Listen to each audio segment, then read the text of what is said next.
شہر رمضان الذی انزل فیہ القرآن. یہ آیت جیسا کہ میں نے عرض کیا اس ماہ مبارک میں جو اب اختتام کے قریب ہی ہے، یہ گویا کہ ہر مسلمان نے بار بار سنی ہے. رمضان مبارک کا وہ مہینہ ہے کہ جس میں قرآن نازل کیا گیا، اور قرآن کیا ہے؟ ھدی للناس وبینات من الہدی والفرقان، لوگوں کے لیے ہدایت، ہدایت تامہ، ہدایت کاملہ، آخری ہدایت. نوع انسان را پیام آخری حامل او رحمت للعالمین.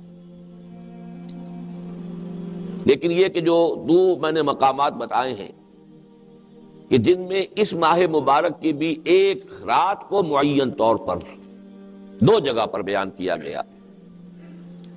حامیم جو سلسلہ سور ہے قرآن مجید میں، ان میں سورۃ الدخان بھی ہے. حامیم والکتاب المبین، قسم ہے اس کتاب کی کہ جو بالکل واضح ہے، خود واضح ہے اور ہر شے کو واضح کر دیتی ہے. انا انزلناہ فی لیلۃ مبارکۃ، ہم نے اس کو نازل کیا ایک بڑی مبارک شب. انا کنا منذرین، اور ہم انذار کرنے والے ہیں، خبردار کر دینے والے ہیں، اتمام حجت کر دینے والے ہیں کہ قیامت کے دن محاسبہ اخروی کے وقت لوگ یہ نہ کہیں کہ ہمیں وارن نہیں کیا گیا، ہمیں بتایا نہیں گیا. انا انزلناہ فی لیلۃ مبارکۃ انا کنا منذرین فیہا یفرق کل امر حکیم. یہ جو آیت ہے اس پر توجہ آج خاص طور پر مرکوز کیجئے، گفتگو بعد میں ہوگی. اس رات میں تمام پختہ امور اور ان سے متعلق احکام ایشو ہو جاتے ہیں. کل امر حکیم، حکیم اس کے دو ترجمے ہیں. حکمت بھرا قرآن حکیم، حکمت بھرا قرآن جس میں حکمت ہے، اور حکیم کے معنی پختہ، مضبوط.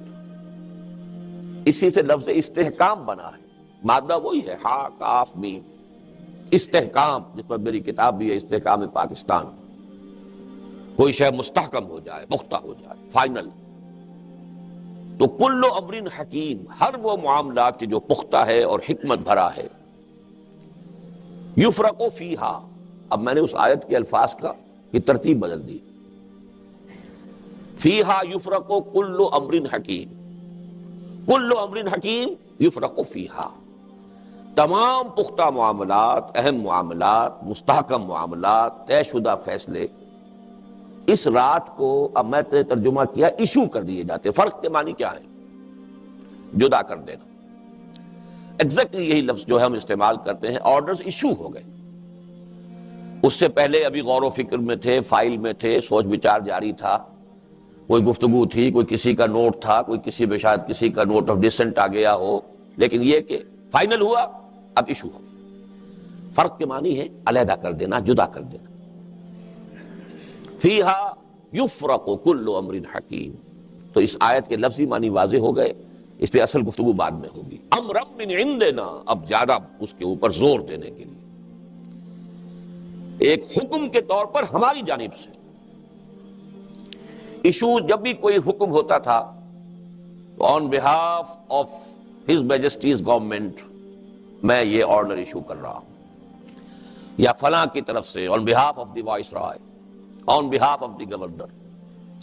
تو حکم جب ایشو ہوتا ہے کسی کے بہاف پر، کسی کے حکم سے، کسی کی جو بھی آخری جو ڈیسائیڈنگ اتھارٹی ہے، امرا من عندنا، وہ حکم، وہ فیصلہ ہمارے پاس سے ایشو ہوتا ہے، ہماری پرمیشن سے ایشو ہوتا ہے. اس لیے کہ پرمیشن کا لفظ آیا ہے دوسری صورت میں، بِإِذْنِ رَبِّهِمْ تَنَزَّلُ الْمَلَائِكَةُ وَالرُّوحُ فِيهَا بِإِذْنِ رَبِّهِمْ مِنْ كُلِّ أَمْرٍ. وہاں صرف من کل امر آیا، یہاں کل امر حکیم، امر کے ساتھ ایک اضافہ ہو گیا. پختہ حکم، معین حکم، واضح شکل میں، جس میں کوئی ایمبیگوٹی نہ رہ گئی ہو، جس میں کوئی اشتباہ نہ ہو، جس میں اب کوئی قیل و قال کی گنجائش نہیں ہے، کسی اختلاف کا کوئی امکان نہیں ہے. It's decided finally and issued. تو یہ ہے اذن رب سے. امرا من عندنا انا کنا مرسلین، یہ حکم ہوتے ہیں ہماری جانب سے، ہمارے اذن سے، ہماری اتھارٹی سے، اور ہم ہی ہیں بھیجنے والے۔ رحمتم من ربک، اللہ کا ہر حکم آپ کے رب کی رحمت پر مبنی ہے۔ ہو سکتا ہے کہ کوئی کسی کو ناگوار ہو، کسی کو وقتی طور پر اس سے کوئی تکلیف پہنچ رہی ہو، کسی قوم کو ہلاک کر دیا گیا، وہ بھی امر رب سے کیا گیا، انہیں تو بہت تکلیف پہنچی ہوگی، لیکن یہ ایسا ہی تھا کہ جیسے کسی کے جسم میں سے اگر ہاتھ پہ گینگرین ہو جائے تو پورا جسم کو بچانے کے لیے ہاتھ کو ایمپیوٹیٹ کر دیتے ہیں، کاٹ دیتے ہیں۔ یہ بھی رحمت ہے، پورے جسم کو بچانے کے لیے جو گلا سڑا عضو ہے اس کو کاٹ دیجیے۔ تو پوری نوع انسانی کی مصلحت کے لیے اللہ تعالیٰ اس گلے سڑے مواد کو ختم کرتا رہا ہے۔ لیکن یہ کہ اللہ تعالیٰ کا ہر حکم، ہر فیصلہ اس کی رحمت پر مبنی ہے۔ انہ هو السمیع العلیم، یقیناً وہ سب کچھ سننے والا ہے اور جاننے والا ہے۔ رب السماوات والارض وما بینہما، وہ رب ہے، مالک ہے، آقا ہے آسمانوں کا، زمین کا۔ یہ الفاظ بھی نوٹ کیجئے، یہ بھی میری آج کی گفتگو سے متعلق ہے۔ قرآن مجید کائنات، کون و مکان، یہ الفاظ استعمال نہیں کرتا۔ یہ الفاظ جو ہے جب قرآن نازل ہو رہا تھا عربوں کی سمجھ میں نہ آتے، یہ زمان و مکان کس بلا کا نام لے رہے ہیں، کیا یہ کمپلیکس ہے؟ لیکن جن چیزوں کو ہم اب تعبیر کرتے ہیں زمان و مکان، سلسلہ وجود، قرآن میں اس کے لیے سادہ اصطلاح ہے آسمان اور زمین اور جو کچھ ان کے مابین ہے، بس، تاکہ وہ ہر آدمی کی سمجھ میں آ جائے۔ آج بھی ہر دیہاتی کی سمجھ میں آ جائے گا، اس وقت ہر بدو کی سمجھ میں بھی آ گیا۔ کل کون و مکان، کل کون و مکان کا مالک ہے رب السماوات والارض وما بینہما ان کنتم موقنین، اگر تم یقین کرنے والے ہو۔ یہ 7 آیات ہیں سورہ دخان کی ابتدائی۔ پھر میں نے تلاوت کی تھی سورۃ القدر کی، وہ 5 آیات ہیں۔ جو مضمون یہاں 7 میں آیا ہے وہ وہاں 5 میں آیا ہے، لیکن یہاں کی 2 آیتیں ابتدائی جو ہیں وہ قسم پر مبنی ہے، حامیم حروف مقطعات والکتاب المبین، باقی اصل مضمون وہی 5 آیات۔ یہاں کیا تھا؟ انا انزلناہ فی لیلۃ مبارکہ، اب اسی رات کو وہاں تعبیر کیا انا انزلناہ فی لیلۃ القدر۔ اب قدر کے بھی 2 معنی ہیں، ویلیویبل، قابل قدر، قدر ویلیو، یہ رات بڑی قیمتی بھی ہے اور قدر ہی سے تقدیر بنا ہے، اسی سے اللہ تعالیٰ کے فیصلے ہیں، اندازہ کرنا ہے۔ سبح اسم ربک الاعلی الذی خلق فسوی والذی قدر فہدی والذی اخرج المرعی، قدر، تو یہ لیلۃ القدر ہے، بہت قیمتی بھی ہے اور اس میں تقدیری فیصلے بھی ہوتے ہیں۔ آئندہ سال میں کیا ہونا ہے اس سے متعلق سارے احکام فرشتوں کے حوالے کر دیے جاتے ہیں۔ فیہا یفرق کل امر حکیم، اور وہ فرشتے پھر اس کو لے کر اترتے ہیں۔ اس کا ذکر لیلۃ القدر میں ہے، یہاں نہیں ہے، سورۃ القدر میں ہے۔ انا انزلناہ فی لیلۃ القدر وما ادراک ما لیلۃ القدر لیلۃ القدر خیر من الف شہر تنزل الملائکۃ والروح فیہا باذن ربہم من کل امر۔ کل امر کے الفاظ تو ان دونوں مقامات پر کامن ہو گئے۔ فیہا یفرق کل امر حکیم، جب ایشو ہونا ہے وہ یفرقو ہے، حکم ایشو ہو گئے، اب اس کی ایگزیکیوشن ہے۔ ایگزیکیوشن کون کرے گا؟ کون ہے اس کائناتی حکومت کے کارندے، اس کی بیوروکریسی، اس کی سول سروس کون ہے؟ ملائکہ۔ تنزل الملائکۃ والروح فیہا باذن ربہم من کل امر سلام ہی حتی مطلع الفجر۔ بہرحال چونکہ ان آیات کا درس اس وقت مقصود نہیں تھا، جو میرا مضمون ہے اس کے حوالے سے جو اہم نکات تھے وہ میں نے آپ کے سامنے واضح کی ہے۔ اب یہ جو تعلق ہے کہ قرآن رمضان میں نازل ہوا، اس کے تقاضے کیا ہیں، کیوں اس میں روزے فرض کیے گئے؟ اس لیے کہ قرآن اگرچہ اپنی جگہ پر تو ھدی للناس ہے، تمام انسانوں کے لیے ہدایت ہے، لیکن اس سے ہدایت حاصل کرنے کی شرط تقویٰ ہے۔ یہ سورہ بقرہ کے شروع میں کہہ دیا ھدی للمتقین۔ اگر تقویٰ نہیں ہے تو پورا قرآن یاد ہے، حافظ ہے، لیکن اخلاق اور کردار کے اعتبار سے بدترین انسان ہے۔ کیوں؟ کہ تقویٰ نہیں۔ جیسے ٹیپ کے اوپر قرآن ہے، ایسے ہی اس کے دماغ میں کوئی ٹیپ ہے، اس پر قرآن ہے، اس کی سیرت و کردار کا کوئی تعلق نہیں۔ بڑا مفسر ہے، بڑی تفسیر کر رہا ہے، بڑے درس دے رہا ہے، بہت ہی مفکر بن گیا ہے، تقویٰ نہیں ہے تو خود اس سے اس کا کوئی فائدہ نہیں ہوگا۔ چار پائے برو کتابیں چند، مثل الذین حملوا التوراۃ ثم لم يحملوها كمثل الحمار يحمل اسفارا، جیسے گدھے کے اوپر بہت اعلیٰ کتابوں کا گٹھڑ باندھ کر رکھ دیا جائے، اسے کیا فائدہ۔ ایسے ہی وہ قوم ہوتی ہے کہ جس کو اللہ اپنی کتاب کا حامل بناتا ہے اور پھر وہ اس کا حق ادا نہیں کرتی۔ کیوں نہیں کرتی؟ تقویٰ نہیں ہے۔ تقویٰ ہو تو حق ادا کرے نا۔ یہ ربط و تعلق ہے۔ فی نفسہ ہی، اپنے مقام پر یہ کیا ہے؟ ہدی للناس، تمام انسانوں کے لیے، تمام زمانوں کے لیے ہدایت کافی، ہدایت تامہ، ہدایت کاملہ۔ لیکن استفادہ کرنے کے لیے شرط تقویٰ، ہدی للمتقین۔ تقویٰ مقصود ہے روزے کا۔ اب یہ ہے وہ ٹرائنگل جو یہاں مکمل ہوتی ہے۔ قرآن نازل کیا گیا رمضان میں، رمضان میں روزے فرض کیے گئے۔ دن میں روزہ رکھو، کوئی رتی ماشا تولا کوئی تقویٰ تمہیں حاصل ہو گیا ہے تو وہ لے کر رات کو کھڑے ہو جاؤ۔ من صام رمضان ایمانا واحتسابا غفر له ما تقدم من ذنبه ومن قام رمضان ایمانا واحتسابا غفر له ما تقدم من ذنبه۔ یہ دو پروگرام بالکل پیرلل ہیں، متوازی ہیں، ہم وزن ہیں۔ اور اس سے ظاہر بات ہے کہ وہ 1 گھنٹے کی تراویح سے وہ بات پوری نہیں ہوتی نا، یہ پتا کہ کیا پڑھا جا رہا ہے۔ ایک ورزش ہے جو ہو گئی ہے، جو افطار میں بہت کچھ کھا پی لیا تھا، وہ اٹھک بیٹھک سے اس کا بھی فائدہ ہو جاتا ہے، چستی آ جاتی ہے، اللہ خیر صلاح۔ اور کیا، نہ پتا کہ کیا پڑھا گیا، نہ اس کا کوئی نزول ہوا، اور نزول ہو بھی جاتا تو کیا تھا، وہ روزہ جو تھا وہ روزہ تھا ہی نہیں جو رکھا تھا، اس میں کاروبار میں سود کرتے رہے اسی روزے کی حالت میں۔ وہ روزہ کہاں تھا، وہ تو فاقہ تھا۔ کم من صائم لیس لہ من صومہ الا الجوع، کتنے ہی روزے دار ایسے ہیں جنہیں اپنے روزے سے سوائے بھوک کے اور کچھ حاصل نہیں۔ اور آج کل کے روزوں میں تو بھوک بھی نہیں تھی۔ تو اچھی طرح سمجھ لیجئے، یہ میں حقیقت کے اعتبار سے بات کر رہا ہوں۔ حقیقی روزہ رکھا گیا تو کچھ نہ کچھ تقویٰ ملے گا، ظرف کے مطابق دیتے ہیں بعد ظرف قضا خار دیکھ کر، اپنا ظرف کتنا کچھ تقویٰ پہلے ہے اس میں کتنا اضافہ ہو گیا، اس کو لے کر اب کھڑے ہو جاؤ۔ قیام اللیل، اور قیام اللیل کا اطلاق ازرو قرآن کم سے کم تہائی شب پر ہوگا۔ تراویح کا لفظ تو نہ قرآن میں آیا ہے نہ غالباً حدیث میں آیا ہے، جہاں تک میرا علم ہے۔ یہ نظام جو ہے حضرت عمر نے امت کی بہبود کے لیے، کہ جو لوگ نہیں پوری رات یا آدھی رات یا تہائی رات نہیں جاگ سکتے، دن بھر شدید مشقت کی ہے، بمشکل اپنے بچوں کے لیے روٹی کمائی ہے، کسی چلائی ہے یا کچھ اور کیا ہے، چلو ان کو بالکل محروم تو نہ رہیں، 1 گھنٹے کے اندر ہی کھڑے ہو جائیں، کچھ تو سن لیں، کچھ تو انوار جذب ہو ہی جائیں گے۔ یہ حضرت عمر کا اجتہاد ہے رضی اللہ تعالیٰ عنہ۔ ورنہ قرآن مجید میں قیام اللیل کسے کہتے ہیں؟ یا ایھا المزمل قم اللیل الا قلیلا نصفہ او انقص منہ قلیلا او زد علیہ ورتل القرآن ترتیلا۔ اگر تو وہ اصول درست ہے کہ القرآن یفسر بعضہ بعضا، قرآن تو ایک اس کا حصہ دوسرے حصے کی تفسیر کرتا،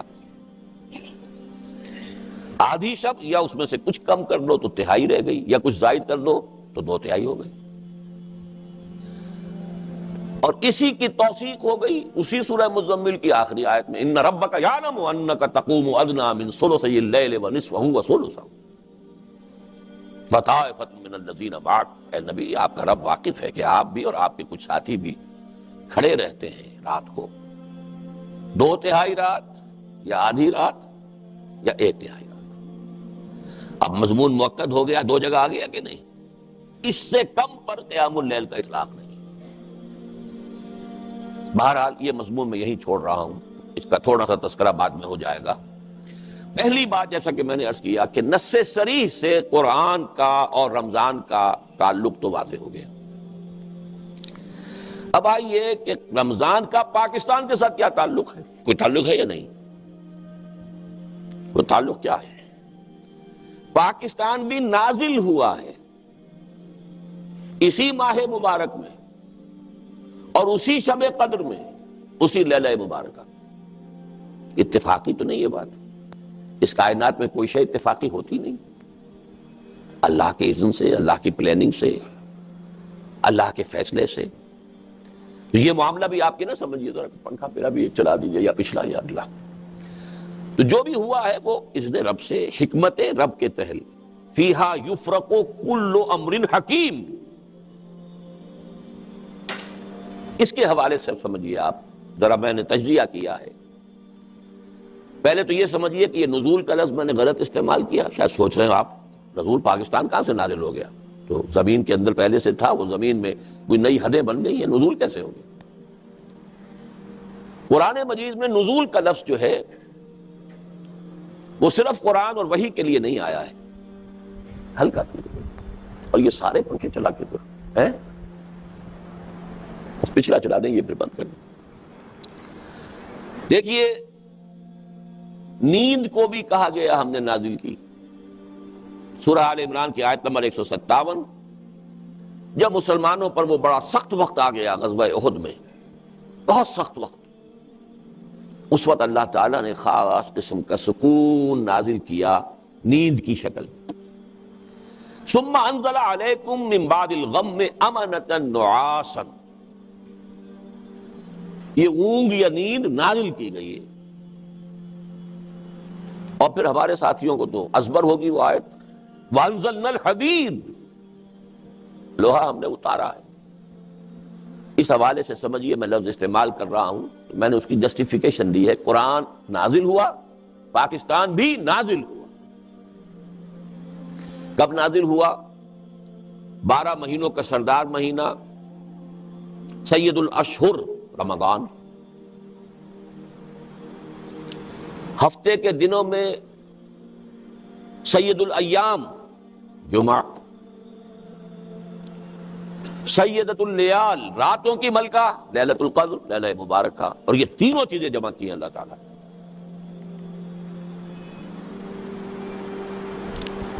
جمعۃ الوداع تھا جس کی شب وہ تھی 27 میں.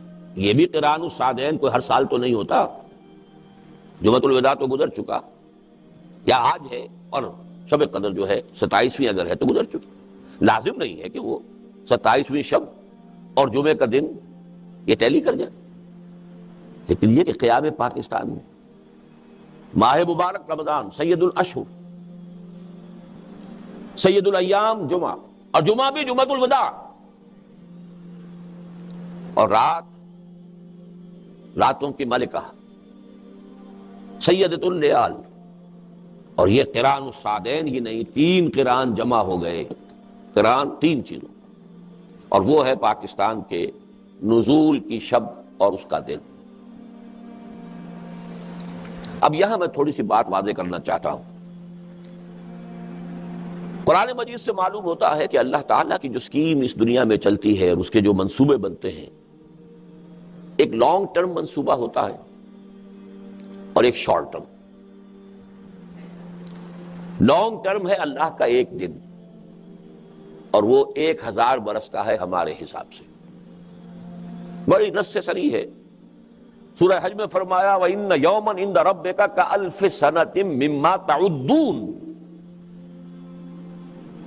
تیرے رب کے نزدیک ایک دن ان 1000 سالوں پر مشتمل ہے جو تمہاری گنتی کے. ہماری گنتی کے 1000 سال، اللہ کا ایک دن. ان یوما عند ربک کالف سنۃ مما تعدون. اس 1000 سال کی ایک پلاننگ ہوتی ہے یومیہ. اللہ کا یومیہ بجٹ وہ 1000 سال. اس پر نص سورہ سجدہ کی آیت، یدبر الامر من السماء الى الارض. اب نوٹ کیجئے، تنزل الملائکۃ والروح، یدبر الامر من السماء الى الارض ثم يعرج الیہ فی یوم کان مقدارہ 1000 سنۃ مما تعدون. ایک یومیہ جو اللہ کا جو بھی منصوبہ ہے وہ ہمارے حساب سے 1000 برس کا منصوبہ ہے. حضرت موسیٰ اور حضرت محمد صلی اللہ علیہ وسلم کے مابین 2000 سال کا فصل ہے. 2 دن عمر ہے سابقہ امت مسلمہ، اللہ کے 2 دن. ہماری عمر 1000 سال پورا ہوا تھا الف اول. تو سب سے بڑا فتنہ اسی بر عظیم پاک و ہند میں اٹھا تھا، ہندوستان میں، اکبر اعظم کے ذریعے، کہ الف ثانی جو ہے وہ اب نئے دین کے لیے ہوگا، وہ دین اکبری، دین الہی ہوگا۔ اللہ کا ایک دن تو پورا ہو گیا، لیکن اس کا مقابلہ کرنے والا جو مجدد اعظم اللہ نے جس کو کھڑا کیا، اس کا نام ہی اب مجدد الف ثانی ہے، اس لیے کہ اللہ تعالیٰ کے یہ منصوبے 1000 برس کے ہوتے ہمارے حساب سے۔ یہ تو ہو گئی ایک گریٹر پلاننگ 1000 ایئرس کی۔ یہ اب دیکھنے والوں کا کام ہے، تاریخ کے بٹوین دی لائنز پڑھے، قرآن کی حکمت اور احادیث نبویہ کی روشنی سے بصیرت حاصل کرتے ہوئے پھر تاریخ کا تجزیہ کرے، لیکن تھوڑا سا ایمان اور یقین ہو قرآن پر اور احادیث پر، تب ہوگا۔ ورنہ ان چیزوں کو یوں ہی کوئی بات نہیں، کوئی اہم بات نہیں ہے، کوئی اس سے کوئی فقہی حکم تو نہیں نکل رہا، ٹھیک ہے، کیپ دم اسائڈ، بڑی آسانی سے ہو سکتا۔ فقہی حکم تو کوئی نہیں نکلتا، نہ اس آیت سے نکلتا ہے کہ اللہ کا ایک دن 1000 برس کا ہے، نہ اس سے نکلتا ہے کہ تدبیر الامر جو ہے اللہ کی وہ 1000 سال کی ہوتی ہے۔ اس سے تو کوئی فقہی حکم تو مستنبط نہیں ہو رہا۔ اور جو احادیث ہیں ان سے بھی، جو اس سے متعلق احادیث، بہرحال اس کو چھوڑیے اس وقت۔ لیکن ایک اللہ کی تدبیر ہوتی ہے ہمارے حساب سے سالانہ، وہ ہے کہ جو لیلۃ القدر میں ہوتی ہے۔ اب اس 1000 سالہ منصوبے کا کتنا حصہ اس انسانوں کے ایک سال میں پورا ہونا ہے؟ یہ سالانہ بجٹ سیشن ہے لیلۃ القدر اور لیلہ مبارکہ، اس سال کے لیے تمام اہم احکام کا فیصلہ ہو جاتا ہے۔ فیہا یفرق کل امر حکیم۔ اسی حوالے سے ایک بات نوٹ کر لیجئے، یہ ہماری تاریخ کا بہت اہم واقعہ ہے۔ مولانا مدنی رحمت اللہ علیہ نے قیام پاکستان سے ٹھیک 1 سال پہلے رمضان مبارک میں جو وہ سلہٹ میں گزارا کرتے تھے، ہر سال رمضان مبارک ان کا سلہٹ میں ہوتا تھا، وہاں ان کے معتقدین کا بہت بڑا حلقہ تھا، وہ بلاتے تھے وہاں پر، وہ گویا کہ ایک طرح کی ان کی روحانی تربیت گاہ 1 مہینے کے رمضان مبارک میں ہوتی تھی، اور ان کے جو بھی خلفاء وغیرہ تھے سلسلہ تصوف کے، وہ سب ہندوستان کے کونے کونے سے پھر رمضان مبارک کے لیے وہاں جمع ہو جاتے تھے۔ جیسے بعد میں اسی قسم کی ایک بہار جو ہے، وہ جب تک کہ شیخ الحدیث مولانا محمد زکریا مدینہ منتقل نہیں ہوئے تو سہارنپور کی جو ان کی خانقاہ ہے اس میں یہی کیفیت ہوتی تھی رمضان مبارک۔ تو 1 سال پہلے بتا دیا تھا اپنے معتقدین کو کہ ملأ اعلیٰ، اب ملأ اعلیٰ سے مراد کیا ہے؟ فرشتوں کا وہ طبقہ جو سب سے اونچا ہے اور جو اللہ کے قریب ترین ہے۔ ظاہر بات ہے جب کوئی حکم ایشو ہوتا ہے تو پہلے انہی کو دیا جاتا ہے۔ ملأ اعلیٰ میں پاکستان کے قیام کا فیصلہ ہو گیا ہے، بہت اہم بات ہے۔ اس کے بعد بھی 1 سال تک وہ پاکستان کی مخالفت کرتے رہے، اور چنانچہ ان کے ایک معتقد نے وہی سوال کر لیا، پھر حضرت پھر اب ہماری پالیسی جو ہے اس پر کوئی نظر ثانی ہونی چاہیے؟ فرمایا نہیں، وہ تکوینی امور ہیں، ہم تکوینیات کے پابند نہیں ہیں، ہم تشریعیات کے پابند ہیں۔ اب اس جملے کی بھی میں نے وضاحت کی ہے اپنے ایک خطبے میں، لیکن اگر اس کی وضاحت یہاں کرنے لگوں گا میں اسے صحیح سمجھتا ہوں، غلط نہیں سمجھتا اس بات کو، لیکن اب یہ 2 اصطلاحات ہیں بڑی ثقیل، تکوینیات اور تشریعیات، اب ان میں کیا فرق ہے؟ کیونکہ وہ کسی عالم نے بات کی ہوگی، عالم ہی جواب دے رہا ہے، انہوں نے تو سمجھ لیا کہ کیا بات کہی گئی ہے، لیکن میں اس کو اس مفہوم کے اعتبار سے صحیح سمجھتے ہوئے بھی اس وقت نہیں بیان کروں گا، وہ میرے جمعوں کے دوسرے خطبے جو رمضان مبارک میں لاہور میں ہوئے ہیں ان کے کیسٹس میں موجود ہیں۔ تو پہلا حصہ ثابت ہوا رمضان، قرآن رمضان میں نازل ہوا، لیلہ مبارکہ بھی نازل ہوا، لیلۃ القدر میں نازل ہوا، سب کو معلوم۔ رمضان اور پاکستان بھی نازل ہوا، چلیے وہ لفظ آپ کو پسند نہ ہو تو قائم ہوا، اس کا اعلان ہوا، جو بھی ہوا، وہ بھی لیلۃ القدر، جمعۃ الوداع، شب جمعہ اور رمضان مبارک۔ اب تیسرا حصہ لیجئے، قرآن اور پاکستان کا بھی کوئی تعلق ہے؟ یہ ہے جس کو میں چاہتا ہوں ذرا آج اچھی طرح اجاگر کروں، بڑا گہرا تعلق ہے۔ ایک تعلق ہے اس 1000 سالہ تدبیر کے ساتھ۔ وہ تدبیر کیا تھی؟ قرآن مجید کے جو دور نبوی اور دور صحابہ میں اہم ترین شے تھا صحابہ کرام کے نزدیک، رفتہ رفتہ وہ امت مسلمہ کے ذہن سے، شعور سے پس منظر میں چلا گیا۔ زیادہ توجہات احادیث پر ہوئیں، اس لیے کہ احادیث سے احکام زیادہ نکلتے ہیں۔ قرآن میں تو نماز قائم کرو، یہ فرض کیجئے کہ 20 جگہ آ گیا ہو یا 70 جگہ آ گیا ہو، کیسے قائم کرو یہ تو قرآن میں نہیں ہے، یہ تو پھر حدیث سے ہے۔ تو سارا زور تو اب ہوا نا کہ حدیث کو سمجھو، اور حدیث سے آگے آ گئی فقہ۔ اسلامی حکومت قائم ہو گئی ہے تو اب فقہ سب سے اہم شے ہے، مقدمات کے فیصلے کرنے ہیں، معاملات طے کرنے ہیں۔ تو کچھ تو فطری اسباب تھے جس سے قرآن پس منظر میں چلا گیا، حدیث آگے فقہ آگے، ہوتے ہوتے فقہ ہی فقہ رہ گئی۔ یہ تو حدیث بھی بہت عرصے کے بعد زندہ ہوئی ہے، اس سے تعلق جو ہے بہت عرصے کے بعد قائم ہوا ہے، ورنہ فقہ ہی فقہ۔ کچھ اسباب اور بھی تھے۔ قرآن کی تعلیمات کے بعض پہلو اصحاب اقتدار کو پسند نہیں تھے، باقاعدہ بھی کوشش ہوئی کہ اس کو پیچھے ہی رکھا جائے، بس پڑھ لیا کرو، ثواب حاصل کر لیا کرو، پڑھ کر سمجھنے لگو گے تو ہماری شامت آ جائے گی۔ جیسے حضرت ابو ہریرہ نے کہا تھا رضی اللہ تعالی عنہ، اور ابھی تو یہ دور جو ہے صحابہ کا دور چل رہا ہے، ابو ہریرہ صحابی ہیں لیکن حکومت تو بنو امیہ کی ہے نا، اب وہ خلافت راشدہ تو ختم ہو گئی نا، اس حکومت میں تو حادثہ فاجعہ کربلا کا بھی ہو چکا ہے، واقعہ حرہ ہو چکا ہے، مدینے کی جان اور عصمتیں حلال کر دی گئی 3 دن کے لیے، جس طرح چاہو لوٹو۔ لوٹنے والے بھی مسلمان تھے، کلمہ گو تھے۔ مدینے کے اندر بغاوت کے جراثیم ہیں، قتل ہوئے۔ جو کچھ ایسٹ پاکستان میں مسلمان فوج نے کیا تھا، جو کچھ کشمیر میں ہندو فوج کر رہی ہے، وہ اس وقت مسلمانوں نے، نام نہاد مسلمانوں نے مدینے کے رہنے والوں کے ساتھ۔ اب ان حالات میں قرآن کی اصل تعلیم کھول کر تو اپنی گردن ہی کٹوانی ہوگی نا۔ لہذا بخاری کی روایت ہے حضرت ابو ہریرہ کی کہ مجھے میرے حبیب سے، محمد الرسول اللہ سے، علم کے 2 برتن ملے ہیں۔ ایک برتن میں سے تو میں خوب بانٹ رہا ہوں، تقسیم کر رہا ہوں، طہارت کے مسائل، وضو کے مسائل، نماز کے مسائل، روزے کے مسائل، حج کے مسائل، عمرے کے مسائل۔ اس سے کسی حکومت کو اندیشہ نہیں، خطرہ نہیں، خوب بیان کرو۔ لیکن ایک دوسرا برتن جو ہے اس کا منہ بھی کھول دوں تو یہ گردن اڑا دی جائے گی۔ انہوں نے الفاظ بھی نہیں کہے، بس اشارہ کیا، پھر یہ ہو جائے گا۔ کیوں؟ حکمران کیسے ہونے چاہیے، مسلمانوں کے قائدین کیسے ہونے چاہیے، ان کی صفات کیا ہونی چاہیے، بیت المال کی کیا حرمت ہے، کیا اسے ذاتی عیاشیوں پہ صرف کیا جا سکتا ہے۔ یہ باتیں اگر ہم نے بیان کرنی شروع کر دی، ذرا بیان کیجئے تو سعودی عرب میں بیان کریں گے تو گردن اڑ جائے گی۔ وہ تو آج بھی ہمارے سامنے نگاہ موجود ہے، نگاہوں کے سامنے۔ تو قرآن کچھ تو خود بخود پیچھے اور کچھ پیچھے کر دیا گیا۔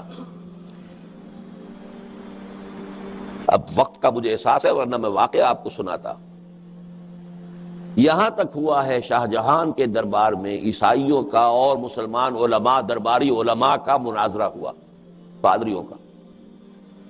اب ظاہر بات ہے کہ جو درباری عالم ہے وہ کوئی عام آدمی تو نہیں ہے، وہ تو رفتہ رفتہ ترقی کر کے بہت بڑی مشکل سے کوئی دربار میں پہنچتا تھا، کوئی ایرا غیرہ نتھو خیرہ، کوئی ابھی جس نے پاس کیا سند لیے وہ تو نہیں پہنچ جائے گا۔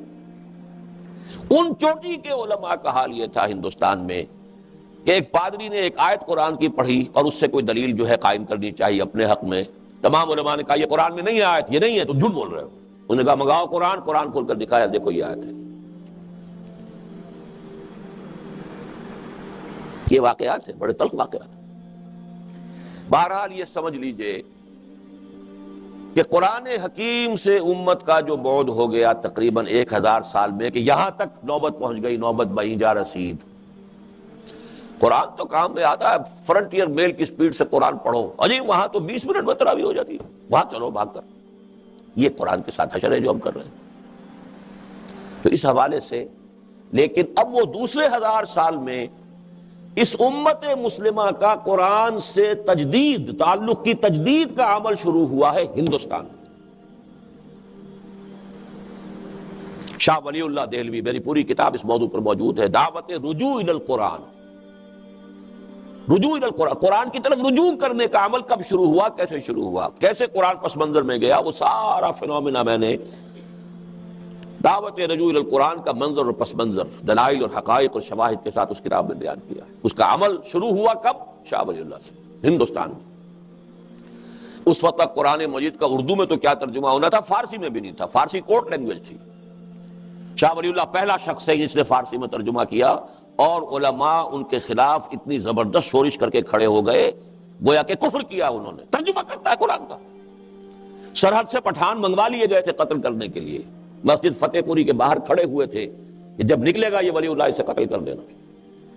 لیکن ہوا یہ ہے کہ جب وہ نکلے ہیں تو کچھ ایسی ہیبت ان پر طاری ہوئی ہے، ہیبت حق استعین اللہ کی طرف سے، وہ ٹھٹر کے رہ گئے، کسی نے حملہ نہیں کیا، بچ گئے۔ یہ حالت،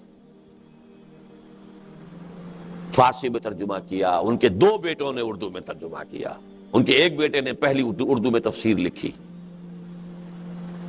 شاہ عبد العزیز دہلوی سب سے بڑے بیٹے تفسیر لکھ رہے، تفسیر عزیزی۔ شاہ عبد القادر نے اردو میں ترجمہ کیا، با محاورہ اردو۔ شاہ رفیع الدین نے اردو میں ترجمہ کیا، لفظی اردو۔ یہ عمل یہاں سے شروع ہوا بہت زوردار انداز میں۔ اس کے بعد آگے ذرا اس بات کو پھر میں آگے چلا، اب میں تفصیل میں نہیں جا سکتا ان چیزوں کی بھی۔ آغاز میں نے بتا دیا، شاہ ولی اللہ اور خان وادہ ولی اللہ ہی ان کا خاندان، اس سے ہندوستان میں قرآن کی طرف رجوع، اس کی ایک تحریک شروع ہوئی۔ وہ ہے 18ویں صدی کے آدمی، 1702 کی پیدائش ہے اور 1762 یا 63 کا انتقال ہے۔ جو جنگ تھی تیسری، پانی پت کی تیسری جنگ، اس کے بعد انتقال ہوا ہے۔ اور وہ جنگ ہوئی بھی تھی کہ انہوں نے بلایا تھا احمد شاہ ابدالی کو کہ مرہٹا طوفان جو اس وقت ہندوستان میں ہے، ہندوستان میں کوئی مسلمان ایسا نہیں ہے طاقتور، کوئی راجا یا نواب یا کوئی اور عسکری قوت ایسی نہیں ہے کہ جو اب ان مرہٹوں کا مقابلہ کر سکے، تمہیں آنا چاہیے۔ تب وہ آیا تھا، پانی پت کی تیسری جنگ۔ لیکن جو دعوت نزول القرآن کا سلسلہ شروع ہوا ہے، اس میں پھر 19ویں صدی میں کیا کام ہوا، اب میں اس تفصیل میں نہیں جا سکتا، جسے شوق ہے میری کتاب پڑھے۔ 20ویں صدی میں یہ کام 2 زبردست آدمیوں نے کھڑا شروع کیا ہندوستان میں، جن میں سے سب سے اہم اقبال۔ میری کتاب ہے علامہ اقبال اور ہم، اس میں میں نے 4 چیزیں واضح کی ہیں۔ رومی ثانی اقبال ہے۔ مولانا رومی کی مثنوی کے بارے میں یہ کہا، کسی نے کہا، بہت اونچے شاعر نے کہا، مثنوی مولوی معنوی ہست قرآن در زبان پہلوی۔ قرآن کی تعبیر، اس کے بڑے غامض حقائق کی تعبیر فارسی شعر کے پیرائے میں، یہ مثنوی ہے۔ اور یہی بات اقبال کے بارے میں جلندر کے ایک فارسی شاعر گرامی جلندری نے کہی ہے، در دیدہ مانی نگراں حضرت اقبال، پیغمبری کرد و پیمبر نہ تماشد۔ جو لوگ حقائق سے واقف ہیں ان کی نگاہوں میں تو اقبال کا مقام یہ ہے کہ اس نے پیغمبری کی ہے، بھائی مانا کہ قرآن کی۔ اب پیغمبر اس معنی میں تو کوئی نہیں آئے گا، لیکن یہ کہ پیغمبر نہ تواں گفت، کہا نہیں جا سکتا انہیں پیغمبر، لیکن جو کام پیغمبروں کا ہے یا مجددین کا ہے وہ انہوں نے کیا ہے۔ بہرحال میرے نزدیک عظمت قرآن کا سب سے بڑا نشان اس صدی میں، اس دور میں اقبال ہے۔ اگر کوئی مولوی بیچارہ عالم دین قرآن کی مدح کرے، قرآن کی تعریف کرے تو ٹھیک ہے، اس نے تو ساری عمر اسی میں بتائی ہے، یہی پڑھا ہے۔ لیکن جس نے کہ کالج میں تعلیم حاصل کی، مشن سکول میں پہلے تعلیم حاصل کی، پھر مشن کالج میں کی، پھر گورنمنٹ کالج لاہور میں کی، پھر وہ گیا ہے انگلینڈ گیا ہے، پھر جرمنی گیا ہے، مشرق اور مغرب کے فلسفے کھنگال کر، اور اب قرآن کی عظمت کا اقرار کر رہا ہے، تو زمین و آسمان کا فرق ہو گیا۔ نہ کہیں جہاں میں اما ملی جو اما ملی تو کہاں ملی میرے جرم خادہ خراب کو تیرے عفو بندہ نواز میں۔ اس کا کلیم یہ ہے کہ میرے سارے فکر کا منبع اور سرچشمہ قرآن۔ حضور مناجات بحضور رحمت للعالمین، حضور کے سے ایک گزارش کرتے ہوئے یہاں تک کہا ہے، گر دلم آئی نئے بے جوہر است ور بحرفم غیر قرآن مزمر است، پردہ ناموس فکرم چاک کن این خیاباں راز فکرم پاک کن۔ اے نبی، اگر میرا دل جو ہے آئینہ بے جوہر ہے، ایسا شیشہ ہے جس کے اندر چمک دمک ہے ہی نہیں، اور اگر میرے کلام میں اور میرے پیغام میں قرآن کے سوا کوئی شے آ گئی ہے تو میرے فکر کے ناموس کا پردہ چاک کر دیجیے۔ گویا کہ میں پھر ایک کانٹا ہوں اس شاہراہ پر، اس گلشن میں، اس کو پاک کر دیجئے، اس کانٹے کو نکال کر پھینک دیجئے، یہاں تک کہ روز محشر خار و رسوا کن مرا، بے نصیب از بوس ہے پاکن مرا۔ اگر ایسا ہے تو محشر میں، میدان حشر میں مجھے ذلیل و رسوا کیجئے گا اور اپنے قدم بوسی سے محروم کر دیجئے گا۔ رومی ثانی سب سے بڑا داعی قرآن اس صدی کا اقبال ہے۔ گر تمہیں خواہی مسلمان زیستن نیست ممکن جز قرآن زیستن۔ اور یہ قرآن ہے کیا؟ ہاں کتاب زندہ قرآن حکیم، حکمت او لا یزال است و قدیم، حرف اورا ریب نے، حرف اورا ریب نے، تعویل نے، آیت شرمندہ تعویل نے، چو بجا در رفت جاں دیگر شود، جاں چو دیگر شد جہاں دیگر شود۔ مجھے تو کہیں نہیں ملا، 65واں سال مکمل ہو رہا میری عمر کا، مجھے کہیں اور عظمت قرآن کا یہ بیان نہیں ملا، کہیں نہیں ملا۔ اگرچہ داعی قرآن کی حیثیت سے اس صدی کے آغاز میں ابوالکلام آزاد کا نام بھی لیتا ہوں، اس میں کوئی شک نہیں، انہوں نے نثر کی کیفیت میں قرآن کی عظمت کا بھی بیان کیا ہے، لیکن اقبال کے آس پاس پہ نہیں پہنچے۔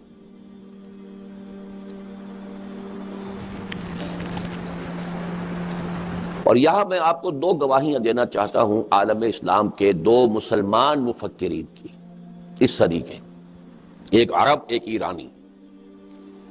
الجزائر کے ایک بہت بڑے مفکر، انہوں نے عربی میں کچھ لکھا ہی نہیں، فرانسیسی زبان میں ان کی کتابیں ہیں بے شمار، مالک ابن نبی۔ انہوں نے عجیب تجزیہ پیش کیا ہے، انہوں نے کہا ہے اپنی کتاب میں کہ امت مسلمہ کا جو انٹلیکچوئل اور اسپریچول سینٹر آف گریوٹی ہے وہ اب منتقل ہو چکا ہے ساؤتھ ایشیا کو۔ اس ایک جملے کا پس منظر کیا ہے؟ دیکھیے قرآن عرب میں نازل ہوا، حضور عرب میں تھے، وہاں سے ہی سارا بات جو ہے نکلی ہے، لیکن یہ ہے کہ جس کو کہتے ہیں علمی اور ثقافتی، وہ مرکز سب سے پہلے جو بنا ہے وہ بغداد کا علاقہ تھا، دور بنو عباس میں۔ سائنس، فلسفہ، فکر، اسی زمانے میں تو آخر فقہ مرتب ہوئی ہیں، اسی زمانے میں تفسیریں لکھی گئی ہیں، اسی زمانے میں احادیث جمع ہوئی ہیں، تو مذہبی، علمی اور ویسے فکری، ثقافتی اور روحانی شیخ عبد القادر جیلانی کہاں کے تھے؟ یہ مرکز رہا ہے تقریباً 700 برس تک، بغداد مرکز، اور وہ علاقہ جو ہے وہ گویا کہ علاقے کی حیثیت سے۔ پھر یہ سینٹر شفٹ ہوا ہے مغرب میں، اسپین اور یہ المغرب جسے کہتے ہیں، الجزائر، تونس، موراکو، موریٹانیہ۔ اور یہ اسی الجزائر کا ایک شخص کہہ رہا ہے کہ اب یہ مرکز جو ہے یہ منتقل ہو گیا جنوبی ایشیا، جنوبی ایشیا ہندوستان کو کہتے ہیں۔ اب جو اسپرچول اور intellectual center of gravity of the Muslim Ummah is in the Indian subcontinent۔ اس کی وضاحت آپ کو مل جائے گی، میں یہ بات بہت پہلے کہہ چکا ہوں، وہی دعوت ریل القرآن کے اندر آپ یہ ساری چیزیں دیکھ لیں۔ ہمارے انٹلیکچوئل اور فلسافیکل اور اسپرچول فاؤنٹین ہیڈ کی حیثیت تو صرف قرآن ہی کو حاصل ہے، نکلتا تو وہیں سے جو کچھ نکلتا۔ دوسری بات ڈاکٹر علی شریعتی کی ہے، ایران کے انقلاب میں فکر نام کی کوئی شے اگر تھی وہ صرف علی شریعتی کی تھی۔ وہ تو بہت ینگ ایج میں اس کو بادشاہ نے شہید کروا دیا تھا، اس کے بہت عرصے کے بعد پھر یہ علماء کی ایک جو ہوئی ہے اپرائزنگ ہوئی ہے، اس سے انقلاب آیا ہے، اور اس کے پیچھے کوئی فکر نہیں تھا۔ فکر اگر تھا کسی درجے میں تو علی شریعتی کا تھا، ورنہ خود آیت اللہ خمینی کو مفکر نہیں تھے۔ ان کی تصنیفات ایسی ہیں جیسے مولویوں کی تصنیفات ہوتی ہیں، اور کٹر جیسا شیعہ مولوی لکھے گا وہی چیزیں انہوں نے اس میں لکھی ہوئی ہیں، انقلابی کوئی فکر نہیں۔ یہ تو علماء کی ایک اپرائزنگ تھی، جیسے اب طالبان کی ہے افغانستان میں، کٹر حنفی قدامت پسند علماء ہیں، اس کا بھی تذکرہ بعد میں آئے گا۔ لیکن انٹلیکچوئل اور روحانی، دیکھیے ایک عجیب بات ذہن میں آئی ہے، آپ سارا تصوف، وہ جو مروجہ تصوف ہے، اس مروجہ تصوف میں کیا صحیح ہے کیا غلط ہے، یہ میری ایک تقریر تھی جو اب شائع ہونی شروع ہو گئی ہے، پہلی قسط میثاق میں آ گئی ہے تازہ میں، اور اس کا بھی شان ورود یہ ہے کہ میں نے ایک تقریر کی تھی 2 کیسٹس پر مشتمل، جس میں نے مروجہ تصوف پر جو حصے اس کے غلط ہیں اس کی تنقید کی تھی، جو صحیح ہیں ان کی تائید کی تھی۔ ایک حلقہ ہے وہ تنظیم الاخوان، مولانا محمد اکرم آوان صاحب ان کے مرشد ہیں اور بہت سے ان کے جو ہیں وہ مرید ہیں، تو الریاض سعودی عرب کا جو کیپٹل ہے وہاں جو الاخوان کے لوگ تھے انہوں نے میرے اس کیسٹ میں سے تنقیدی حصے نکال دیے، تعریفی حصے جمع کر کے میرے نام سے میرا کیسٹ چلا دیا۔ آج کی روحانیت یہ ہے جو خیانت بھی کرتی ہے، چوری بھی کرتی ہے، سرقہ بھی ہے۔ جب انہیں کہا گیا، انہوں نے کہا آپ چاہے اسے چوری سمجھ لیں چاہے کچھ اور سمجھ لیں، ہم تو کریں گے۔ اکرم آوان صاحب کو لکھا گیا، ان کی طرف جواب نہیں آیا۔ اب ہم نے یہ کیا ہے مجبوراً کہ وہ پوری تقریر شائع کر رہے ہیں، جو کچھ انہوں نے بھی کیسٹ میں رہنے دیا ہے وہ بھی، اور جو تھا وہ بھی، اور جو انہوں نے کاٹ دیا اس کو ذرا بولڈ کیا ہے تاکہ لوگوں کو معلوم ہو جائے کہ کیا کیا اس میں سے انہوں نے نکالا ہے۔ بہرحال جو بھی مروجہ تصوف ہے، اس وقت میں اس تفصیل میں نہیں جا رہا، وہ پہلی قسط اس کی شاید 3 میں مکمل ہو سکے گا، بہت کیونکہ 2 قسطوں پر مشتمل میری تقریر تھی وہ، لیکن اس کا پہلا آ گیا ہے تازہ میثاق میں۔ لیکن مروجہ تصوف میں ایک بات آپ کو نظر آئے گی، سارا ہندوستان میں تصوف باہر سے آیا۔ کہاں سے چلے آ رہے ہیں؟ شیخ علی حجویری، کہاں سے چلے آ رہے ہیں معین الدین چشتی، کہاں سے آ رہے ہیں؟ لیکن الف ثانی میں الٹی گنگا بہی، سلسلہ نقشبندیہ مجددہ یہاں سے چل کر اور پورے عالم اسلام میں، عالم عرب میں تو نہیں گیا ہے، افغانستان، پورا ترکستان، ترکی تک پوری بیلٹ، اسی میں تھے امام شامل، اسی میں ہے یہ چچنیا کے مجاہدین۔ اس لیے کہ یہ تصوف جو ہے یہ بہرحال جتنے بھی چیزیں مروج ہیں ان میں اقرب الی الکتاب والسنہ، اگرچہ اب وہ بھی بہت گڑبڑ ہو چکی ہے۔ اس کی جو ایک ریلائسنس ہو رہی ہے، امریکہ میں ایک حلقہ بنا ہے نقشبندیہ کا، وہ بہت غلط رخ پر جا رہے ہیں۔ وہ تو یہ ہے کہ زاغوں کے تصرف میں عقابوں کے نشیمن، لیکن یہ آپ کو معلوم ہونا چاہیے کہ الف ثانی میں ایک سلسلہ تصوف روحانیت کا بھی ہندوستان سے نکل کر پھیلا ہے باہر۔ پہلے وہ آ رہا تھا باہر سے ہندوستان کی طرف۔ اسی طرح فکر، اقبال، مفکر اعظم سری ہندوستان کا، پاکستان میں دفن، لاہور میں دفن۔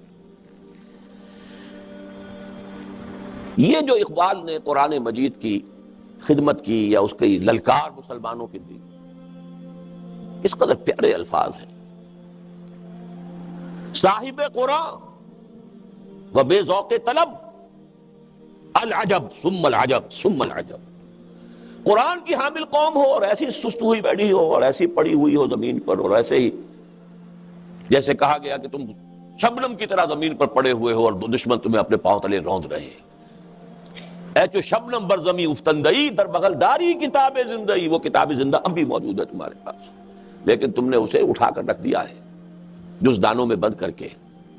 پڑھتے ہو تو حصول ثواب اور ایصال ثواب اللہ اللہ خیر صلی اللہ بآیات اشترا کار جزی نیست کہ از یاسین او آسان بمیری۔ عالم نزا کی سختیوں کو ہلکا کرنے کے لیے یاسین سنا دو بس۔ اے کہ می نازیب قرآن عظیم، تاک و جا در حجرہا باسی مقیم۔ اے قرآن کی حامل قوم، کب تک حجروں کے اندر بیٹھے رہو گے؟ در جہاں اسرار دیرا فاش کن، نقطہ شرع مبینہ فاش کن۔ پوری دنیا میں دین کے اسرار کو عام کرو، اور دین متین اور شرع متین کے جو اصل نکات ہیں، جو اصل حقیقت ہے، جس کی بنا پر یہ رحمت للعالمین، اللہ حضور کی رحمت للعالمینی کا سب سے بڑا منصب ہے، اسے عام کرو۔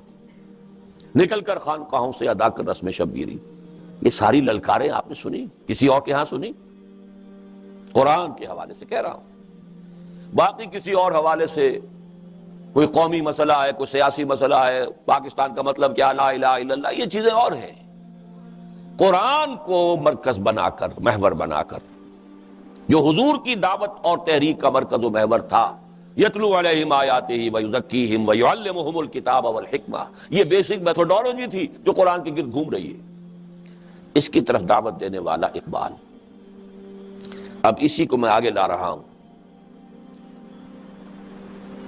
وہی عمل ہے جو علامہ اقبال کے ایک ادنا اور ناچیز عقیدت مند بھی کہہ لیجئے، خوشہ چین بھی کہہ لیجئے، میں اپنا مقام اس سے زیادہ نہیں سمجھتا، اللہ نے اس کو توفیق دی. عوامی درس قرآن سن 65 سے جو میں نے شروع کیا ہے اپنا مشن لاہور میں، 2 تقریریں مسلمانوں پر قرآن مجید کے حقوق کے نام سے، ایک تحریر اسلام کی نشرت ثانیہ کرنے کا اصل کام کے عنوان سے، سن 67 یہاں سے کام شروع ہوا ہے. عوامی درس قرآن، نہ کسی فرقے سے تعلق، نہ سیاست سے تعلق، قرآن کا درس. اور 500 ہی نہیں، 700 آدمی جمع ہوتا رہا مسجد شہداء لاہور. ایک مرتبہ ایک کتاب تقسیم کی گئی تھی، تب گنتی ہو گئی کہ 700 نسخے لگے. پھر یہ کہ مرکزی انجمن خدام القرآن اور پھر اس کی شاخیں، انجمن خدام القرآن سندھ، انجمن خدام القرآن پنجاب، انجمن خدام القرآن فیصل آباد، انجمن خدام القرآن کوئٹہ، انجمن خدام القرآن پشاور، انجمن خدام القرآن اسلام آباد، society of the servants of Quran Chicago, society of the servants of Quran Toronto, بنتے رہے.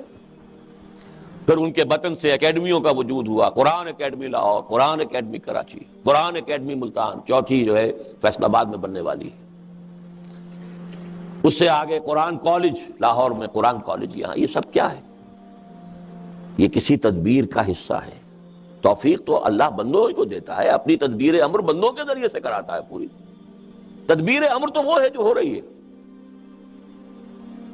اور اس کی جو موسٹ ریسنٹ شکل ہے، جو 15 سال سے تقریباً شروع کی، کوئی شخص یقین نہیں کر سکتا تھا کہ لوگ تراویح کے لیے 5 6 گھنٹے بھی جاگ سکتے. جب میں نے شروع کیا ہے تو ایک ہلہ گلہ ہو گیا.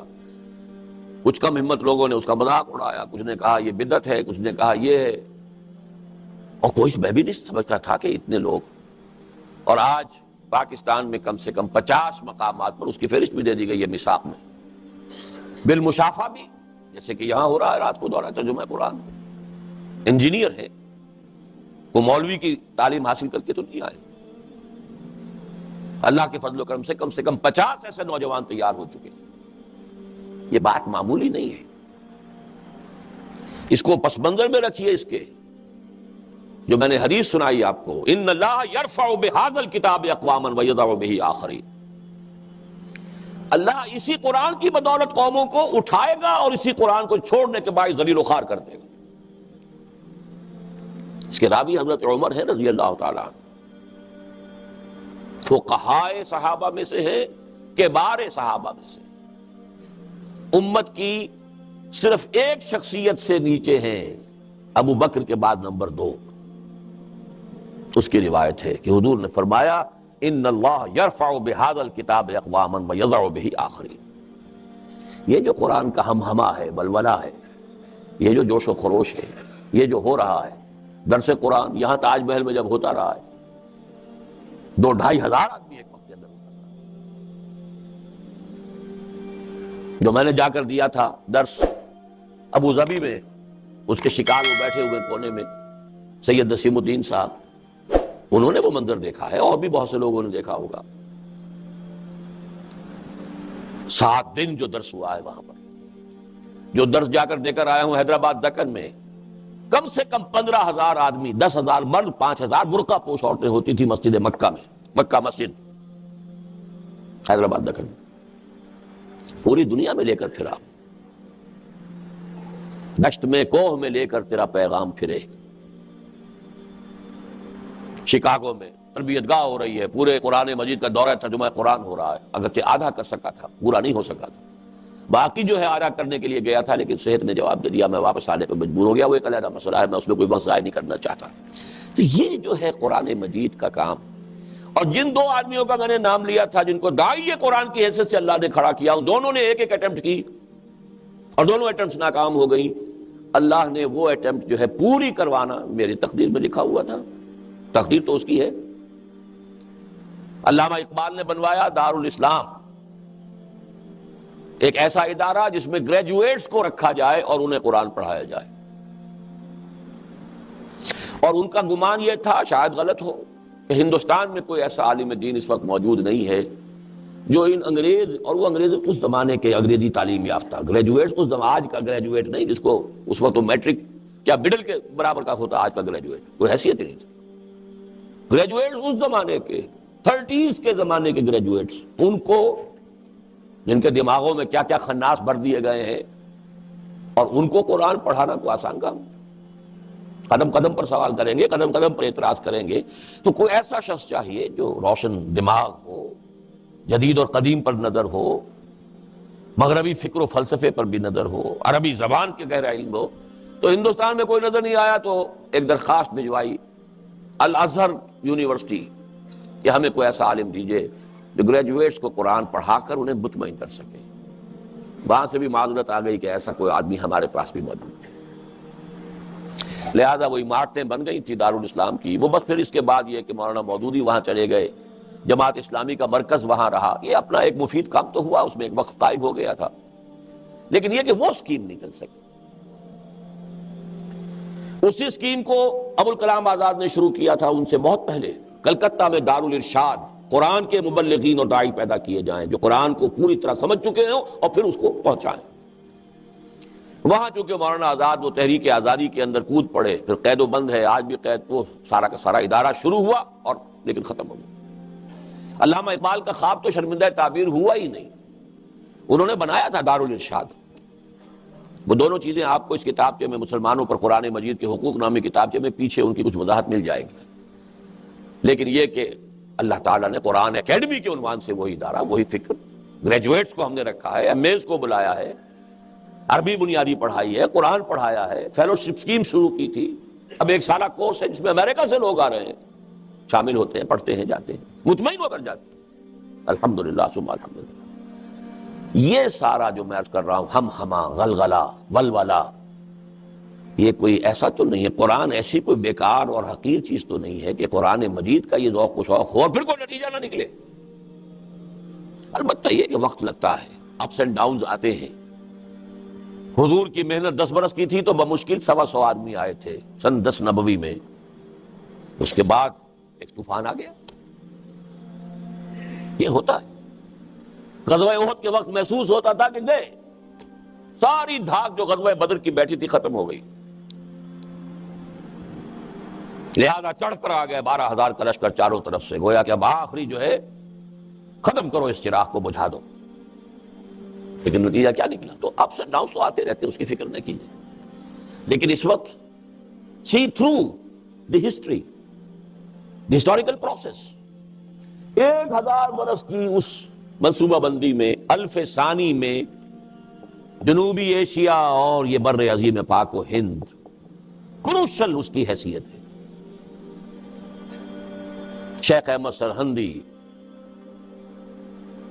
عبدالحق محدث دہلوی، شاہ ولی اللہ دہلوی، سید احمد بریلوی، علامہ اقبال، شیخ الہند، مولانا مودودی، مولانا الیاس رحمہم اللہ، ان کے برابر کی کوئی شخصیت پورے عالم اسلام میں آپ کو نظر نہیں ہے، اپنے اپنے میدان میں۔ اور اس کام کو اللہ کے فضل و کرم سے 32 برس ہو گئے اب مجھے کہ میں نے اس میں اپنا بیشتر اور بہتر وقت لگایا ہے، نتائج نکلیں گے۔ اس سے آگے بڑھ کر وہ کام جس کا خواب علامہ اقبال نے آخری عمر کے سال میں دیکھا، 35-36 میں، وہ بھی ان کی زندگی میں اس کا آغاز نہیں ہو سکا۔ یہ حال ہی میں یہ راز فاش ہوا ہے، ڈاکٹر برہان احمد فاروقی نے، مرحوم ہیں اب، اللہ تعالیٰ ان کی مغفرت فرمائے، زندگی کے آخری ایام میں جو ایک بہت بڑا قرض ادا کر دیا ملت اسلامیہ پاکستان کا، کہ اپنی وہ کتاب لکھ دی جس میں وہ پورا راز جو اب تک سربستہ تھا، مجھے معلوم نہیں، تو ایک عام آدمی کو کیسے معلوم ہوگا جس کا اقبال کا کوئی مطالعہ ہی نہیں، مجھے بھی معلوم نہیں تھا کہ آخری دنوں میں ایک جماعت بنانا چاہتے تھے بیعت کی بنیاد پر، خالص دینی جماعت، عمارت کی بنیاد پر، جمہوری نہیں۔ گویا کہ ان کا فکر یہ تھا کہ ایک ہے پولیٹیکل پروسیس، وہ چلنا چاہیے، وہ چل رہا ہے، مسلم لیگ کر رہی ہے اس کو، لیکن یہ قومی سیاسی تحریک کے ذریعے سے اسلام نہیں آ سکتا۔ جو بات مولانا مودودی نے کہی وہ 100% صحیح کہی۔ اسلامی حکومت کیسے قائم ہوتی ہے؟ چھوٹا سا پمفلٹ اگر مل جائے تو پڑھیے۔ قومی سیاسی تحریک سے قومی ریاست تو قائم ہو سکتی ہے، اگر بیج جو کا ہے تو جو ہی پیدا ہوگا، گندم کیسے ہو جائے گی؟ گندم از گندم میں رویا، جو سے جو. تو قومی سیاسی تحریک سے قومی ریاست وجود میں آ سکتی ہے، اسلامی ریاست اور خلافت وجود میں نہیں آ سکتی. اس کے لیے کسی اور طرح کی جماعت چاہیے، امارت والی جماعت، جمہوری نہیں، بیعت والی جماعت، دستوری نہیں. اور اس میں وہ شامل ہوں جو پہلے خود عہد کریں اسلام کی پابندی کا. افسوس کہ جو برٹش گورنمنٹ نے ان پر کچھ لوگوں کو مامور کیا ہوا تھا، پہرے بٹھا رکھے تھے ان کے اوپر کہ کوئی موو نہ کرے یہ شخص. اقبال کے نفس سے ہے لالے کی آگ تیز، ایسے غزل سرا کو چمن سے نکال دو. چمن سے نہ نکالو تو اس کے گرد ایسے پہرے بٹھا دو، وہ کامیاب نہیں ہو سکے اس کی. لیکن یہ ہے 35، 36 کی 38 میں انتقال ہو گیا. اس اسکیم کو میں سمجھتا ہوں مولانا مودودی نے چلایا. علامہ اقبال کے انتقال کے 3 سال بعد جماعت اسلامی قائم کی 41 میں. وہ انہی اصولوں پر تھی، سوائے اس کے کہ بیعت اختیار نہیں کی انہوں نے. زمانے کے دباؤ سے مروب ہو گئے کہ بیعت، لوگ ہنسیں گے یہ اس زمانے میں کہ اکبر نام لیتا ہے خدا کا. اس زمانے میں یہ بیعت کا نام نہیں، لیکن یہ کہ جماعت دستوری بنائی، لیکن اقامت دین کی جدوجہد، حکومت الہیہ کے قیام کے. شرط وہی کہ وہ آئے اس میں جو پہلے اپنی معاش کو اور معاشرت کو پاک کریں. چنانچہ بہت سے لوگوں نے انگریزی حکومت کی بڑی بڑی اونچی ملازمتیں چھوڑ دی تھی. افسوس یہ ہے کہ وہ جماعت پاکستان میں آ کر اب قومی سیاسی جماعت بن گئی. لیکن اس کو پھر دوبارہ زندہ کرنے والا بھی اقبال کا وہی عقیدت مند ادنا اور ناچیز تنظیم اسلامی بیعت کی بنیاد، ہدف اقامت دین یا اسلامی انقلاب. اور ریسنٹلی اس کے ہدف کے لیے ہم نے اقامت دین سمجھانا پڑتا ہے. اس کے معنی کیا ہیں؟ دین کو کھڑا کرو کیا معنی بھائی؟ دین کو قائم کرو کیا معنی؟ لیکن عام آدمی کی سمجھ میں بہتر طور پہ آ جاتا ہے نظام خلافت کا قیام. تو تحریک خلافت کا عنوان اختیار کیا. یہ ہے در حقیقت جو قرآن کا پاکستان سے تعلق ہے. کہیں دنیا میں مجھے بتا دیجئے سوائے پاکستان کے کہیں تراویح کے ساتھ دورہ ترجمہ قرآن کا کوئی امکان ہے؟ کہیں پوری دنیا میں مجھے بتا دیجئے کہ کسی فرقے واریت سے آزاد اور کسی وقتی سیاست سے لا تعلق رہتے ہوئے درس قرآن کی محفل، خالص درس قرآن کی محفل، اس میں ایک وقت میں 700 آدمی اور ایک وقت میں تاج محل ہوٹل میں 2500 آدمی، کہیں ہے اس کا امکان؟ تو کیا قرآن، پھر میں وہ الفاظ کہہ رہا ہوں ڈرتے ڈرتے، کیا اتنی ہی غیر مؤثر شے ہے؟ اتنی ہی کوئی حقیر شے ہے؟ صاحب قرآن و بے ذوق طلب، العجب ثم العجب ثم العجب. کس قدر تلخ انداز اقبال کا ہے. پیش ماں یک عالم فرسودہ است. میں جب دیکھتا ہوں ایک دنیا ہے گلی سڑی، گندی، فرسودہ، پرانی، ملت اندر خاک وہ آسودہ است، اور جو امت مسلمہ ملت اسلامی ہے وہ اس کے خاک میں پڑی ہوئی ہے اور آسودہ ہے، خوش ہے. یعنی اس گلے سڑے پرانے عالم میں بھی وہ اور نیچے پڑی ہوئی ہے. رفت سوز سینہ تاتار و کرد. عربوں کا جوش و خروش جب کم ہو گیا تھا الف اول کے دوران، الف اول عروج عربوں کا، زوال عربوں کا وہ پہلے 1000 سال میں مکمل ہو چکا تھا. اس کے بعد کون آئے؟ کرد آئے. صلاح الدین ایوبی کون تھے جنہوں نے لیا بیت المقدس واپس؟ کرد. پھر تاتاری آئے. ترکان عثمانی کون تھے؟ تاتاری تھے. اب وہ بھی ختم ہوئے. عرب تو گئے تھے، یہ بھی گئے. رفت سوز سینہ تاتار و کرد، یا مسلمان مرد یا قرآن مرد. کیا ہوا ہے؟ مسلمان مر گیا ہے یا قرآن مر گیا ہے؟ اس تلخ انداز میں کسی نے جھنجھوڑا ہوگا؟ اور یہ پوری تاریخ کا ایک خلاصہ نکال کر دکھا دینا. بہرحال یہ تعلق جو ہے وہی اقبال مصور پاکستان ہے، وہی اقبال مبشر پاکستان ہے، وہی اقبال مفکر پاکستان ہے. تو قرآن کا اور پاکستان کا کوئی تعلق ہے کہ نہیں؟ یہ ہے میری گفتگو کا سوا گھنٹہ ہو گیا ہے، اب میرے پاس 45 منٹ باقی ہیں، لیکن یہ کہ میرا ارادہ تھا اس کو 1 گھنٹے میں مکمل کرنے کا۔ بہرحال جو ٹائٹل تھا میری آج کی گفتگو کا، رمضان، قرآن اور پاکستان کا باہمی ربط و تعلق۔ اب ذرا آسمان سے زمین پر بھی اترنا پڑے گا۔ میں نے پھر دوسرا حصہ اپنی گفتگو کا معین کیا ہے، جن کو یہ ساری چیزیں تفصیل سے دیکھنی ہو پچھلے 4 جمعوں کے کیسٹ میں سن لیں۔ عالمی، علاقائی اور ملکی حالات کے پیش نظر پاکستان میں اسلامی انقلاب اور اقامت دین کی جد و جہد کے ضمن میں کچھ سوچ بچار، لیکن میں عالمی سے شروع کر رہا ہوں۔ عالم، جب ہم بولتے ہیں عالمی حالات تو ہماری نگاہ بڑی محدود ہوتی ہے، یہ عالم ارضی تک ہی ہوتی ہے، زمین میں کیا ہو رہا ہے، امریکہ میں، فلاں، چین میں، جاپان میں۔ ایک عالم بالا بھی تو ہے نا، وہ عالم بالا جس کا خالق، مالک اور مدبر اللہ ہے، اس کی بھی تو اپنی سکیمیں ہیں نا، جو 1,000 برس کی ہوتی ہیں۔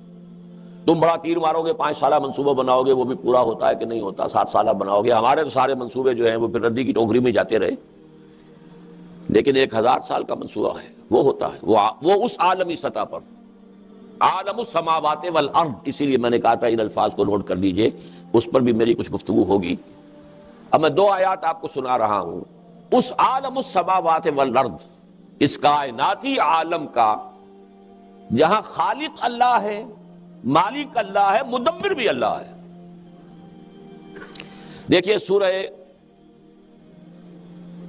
انعام میں فرمایا، سورہ یونس آیت نمبر 3، ان ربکم اللہ الذی خلق السماوات والارض فی 6 ایام ثم استوى علی العرش یدبر الامر۔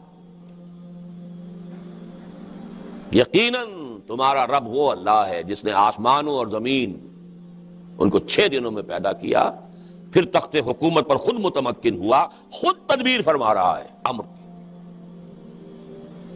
یہ ایک کائناتی حکومت ہے، اس کے کارندے ہیں، اس کی سول سروس ہے، اس کا حاکم اعلیٰ اللہ تعالیٰ ہے۔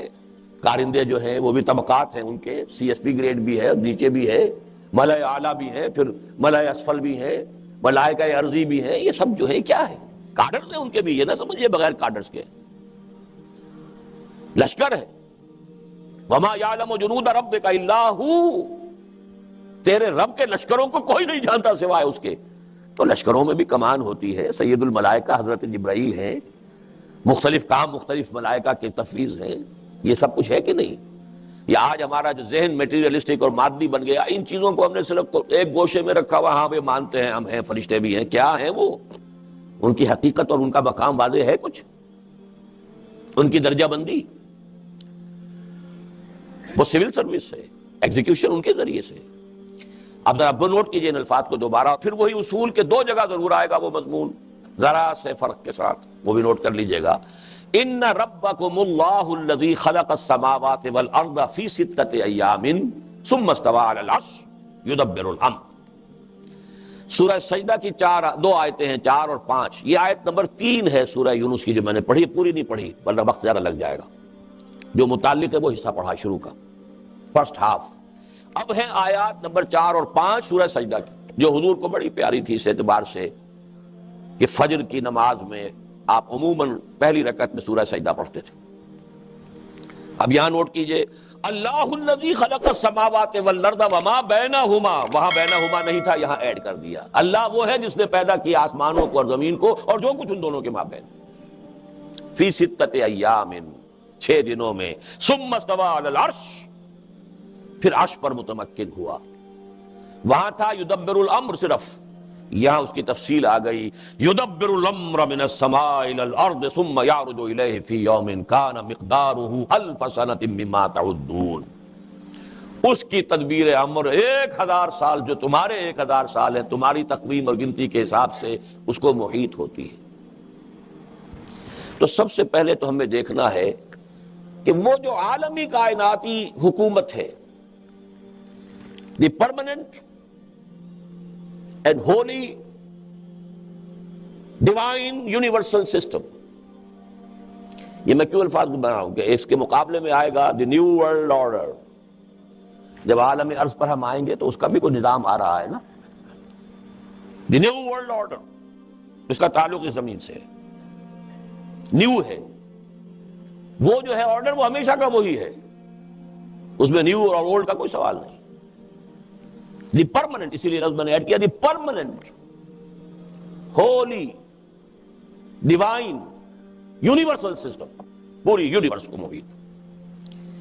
اس کے حوالے سے ہم کہاں کھڑے ہیں؟ یہ باتیں میں نے پوری تفصیل سے اپنی ایک کتاب میں بیان کی ہیں جو 3 سال پہلے عید الفطر میں میں نے تقریر میں بیان کی تھی مختصراً.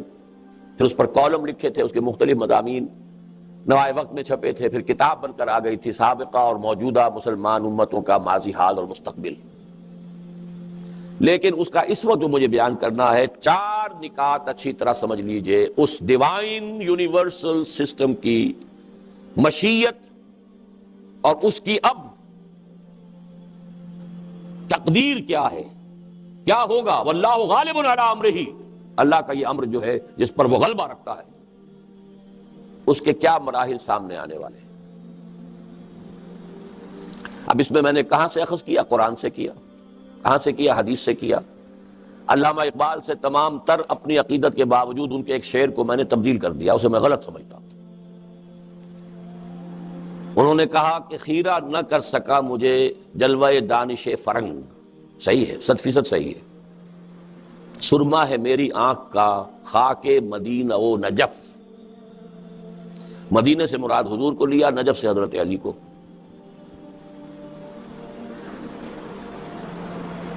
میں نے اس کو بدل دیا ہے. سرما ہے میری آنکھ کا خاک حجاز و حول قدس.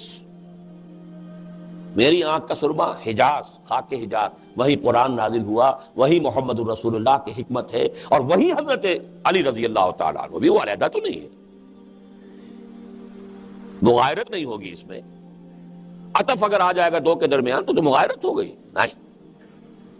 چاہے دفن وہاں ہو گئے ہو لیکن ہے تو اسی حجاز کی پیداوار نا. ہاں دوسرے ایک اور شے ہے اور وہ ہے حول قدس. کچھ سمجھے ہیں بات یا نہیں؟ سبحان الذی اسری بعبدہ لیلا من المسجد الحرام الى المسجد الاقصى الذی بارکنا حولہ لنریہ من آیاتنا. 2000 برس تک, بلکہ 3000 برس تک یہ بیت المقدس اور یروشلم اور اس کا ارد گرد کا علاقہ انوار الہیہ کا مرکز یہ رہا ہے. وحی الہی یہاں نازل ہوئی ہے, انبیاء سینکڑوں یہاں دفن ہوئے ہیں. الخلیل میں ابراہیم دفن ہے. یہ کون سا علاقہ ہے؟ الذی بارکنا حولہ, جہاں وہ مسجد اقصی ہے اور جو اس کا آس پاس کا ماحول ہے. یہ جو سابقہ کتب الہیہ ہیں یہ تو سب وہاں نازل ہوئی ہیں. تورات کہاں نازل ہوئی؟ وہاں. انجیل کہاں نازل ہوئی؟ وہاں. زبور کہاں نازل ہوئی؟ وہاں. اور انبیاء کے صحیفے کہاں نازل ہوئے؟ وہاں. تو قرآن مجید ہے کہ جو حجاز میں نازل ہوا. تو میں نے تو اپنی آنکھ کا سرما قرار دیا ہے. سرما ہے میری آنکھ کا خاک حجاز و حول قدس. اب یہ حول قدس کی وضاحت کرنی پڑتی ہے وزن پورا کرنے کے لیے, تو مجھے یہ سخت لفظ استعمال کرنا پڑا اور کوئی ملتا نہیں. لیکن یہ کہ ہے اس سے جو کچھ میں نے اخذ کیا ہے اب وہ سمجھ لیجیے. 4 باتیں میں آپ کو بتانا چاہتا ہوں, تفصیل اس کتاب میں پڑھیے گا. موجودہ اور سابقہ مسلمان امتوں کا ماضی, حال اور مستقبل. لیکن اس مستقبل کو میں ذرا ریورس آرڈر میں لانا چاہتا ہوں. پہلی بات یہ, وہ سرما قرآن اور حدیث اور سابقہ کتب, اس نے جو سرما مجھے, اس سرمے نے جو مجھے بصیرت عطا کی ہے, اس کی بنا پر میں یقین کے ساتھ کہہ رہا ہوں کہ قیامت بہت قریب. میں نے جب کتاب لکھی, جب وہ ختم جس موضوع پر ہوئی تھی یہ, تو ایک مفکر اور ادیب ہیں بہت بڑے پاکستان کے, مختار مسعود صاحب, انہوں نے کتاب پڑھ کے بڑا تبصرہ ذرا لائٹ موڈ میں کیا, آپ نے تو قیامت کو بہت ہی قریب دکھا دیا. میں نے جواباً قرآن مجید کی آیت پڑھ دی, انہم یرونہ بعیدا ونراہ قریبا. یہ تو اس قیامت کو بہت دور سمجھ رہے ہیں اور ہمیں وہ نگاہوں کے سامنے نظر آ رہی ہے. ونراہ قریبا. پہلی بات یہ, قرآن مجید میں 2 جگہ پر آیا ہے, یہ بھی 2 جگہ پر آنے والا مضمون ہے کہ یہ کائنات ایک اجل مسمى تک کے لیے پیدا کی گئی, یہ دائمی نہیں ہے. کچھ عرصے پہلے تک سائنسدانوں کا خیال تھا یہ ہمیشہ چلتی رہے گی، ہمیشہ سے ہے اور ہمیشہ چلتی رہے گی۔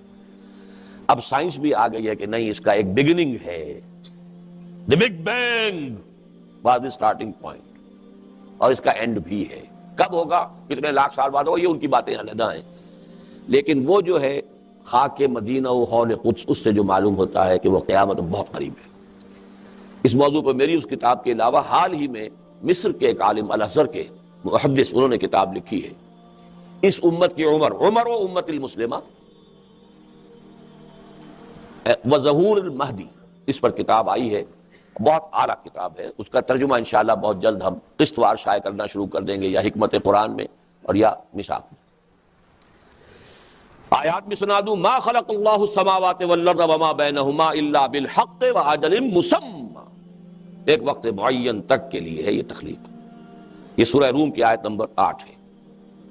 سورہ احقاف کی آیت نمبر 3 ہے، ما خلقنا السماوات والارض وما بینہما الا بالحق واجل مسمى۔ ایگزیکٹلی وہی آیت ہے، فرق ہے ما خلق اللہ اور ما خلقنا، بس فرق یہ۔ اللہ نے نہیں بنایا آسمانوں اور زمین کو جو کچھ اس کے مابین ہے مگر حق کے ساتھ۔ پرپس فل کریشن ہے یہ، پرپس لیس نہیں ہے، ایٹ رینڈم نہیں ہے، کسی کھلاڑی کا بچے کا کھیل نہیں ہے، رام کی لیلا نہیں ہے، بلکہ یہ بالحق اور اجل مسمى، ایک وقت معین تک کے لیے۔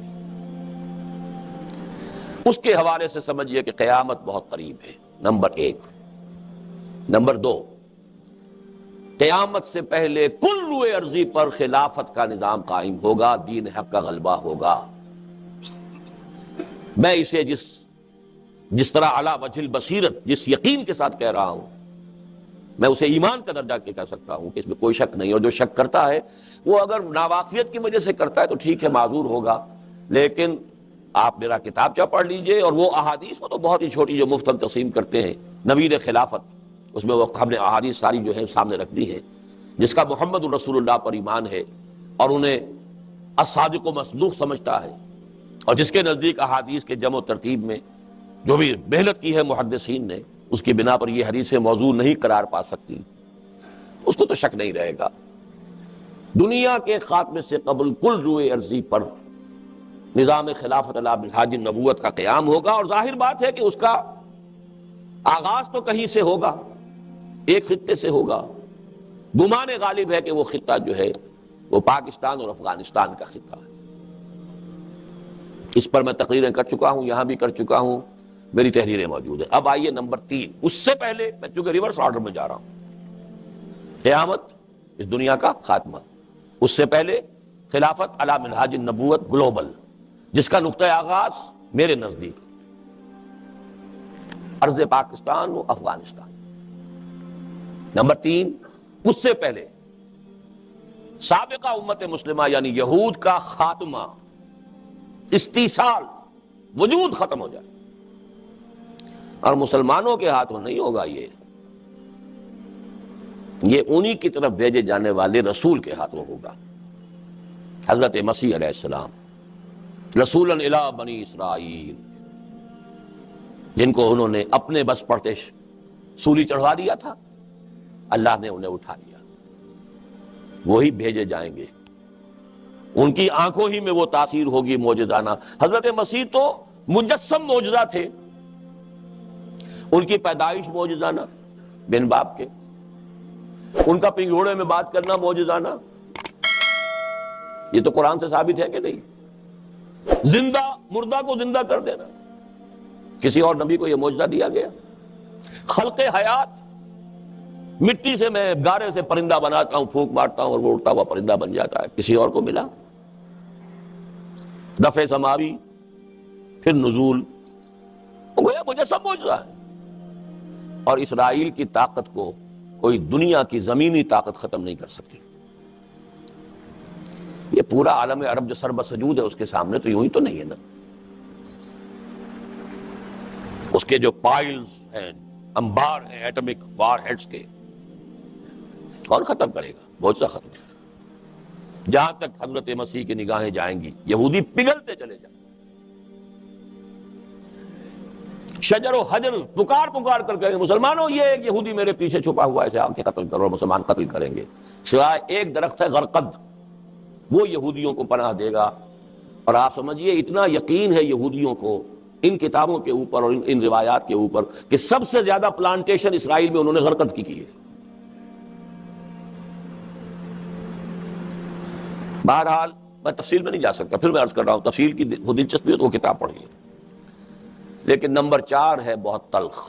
یہ ساری باتیں تو بڑی اچھی لگ رہی ہیں نا ہمیں، خلافت قائم ہو جائے گی، دین کا غلبہ ہو جائے گا، کیا کہنے، یہودی ختم ہو جائیں گے، بہت اچھا۔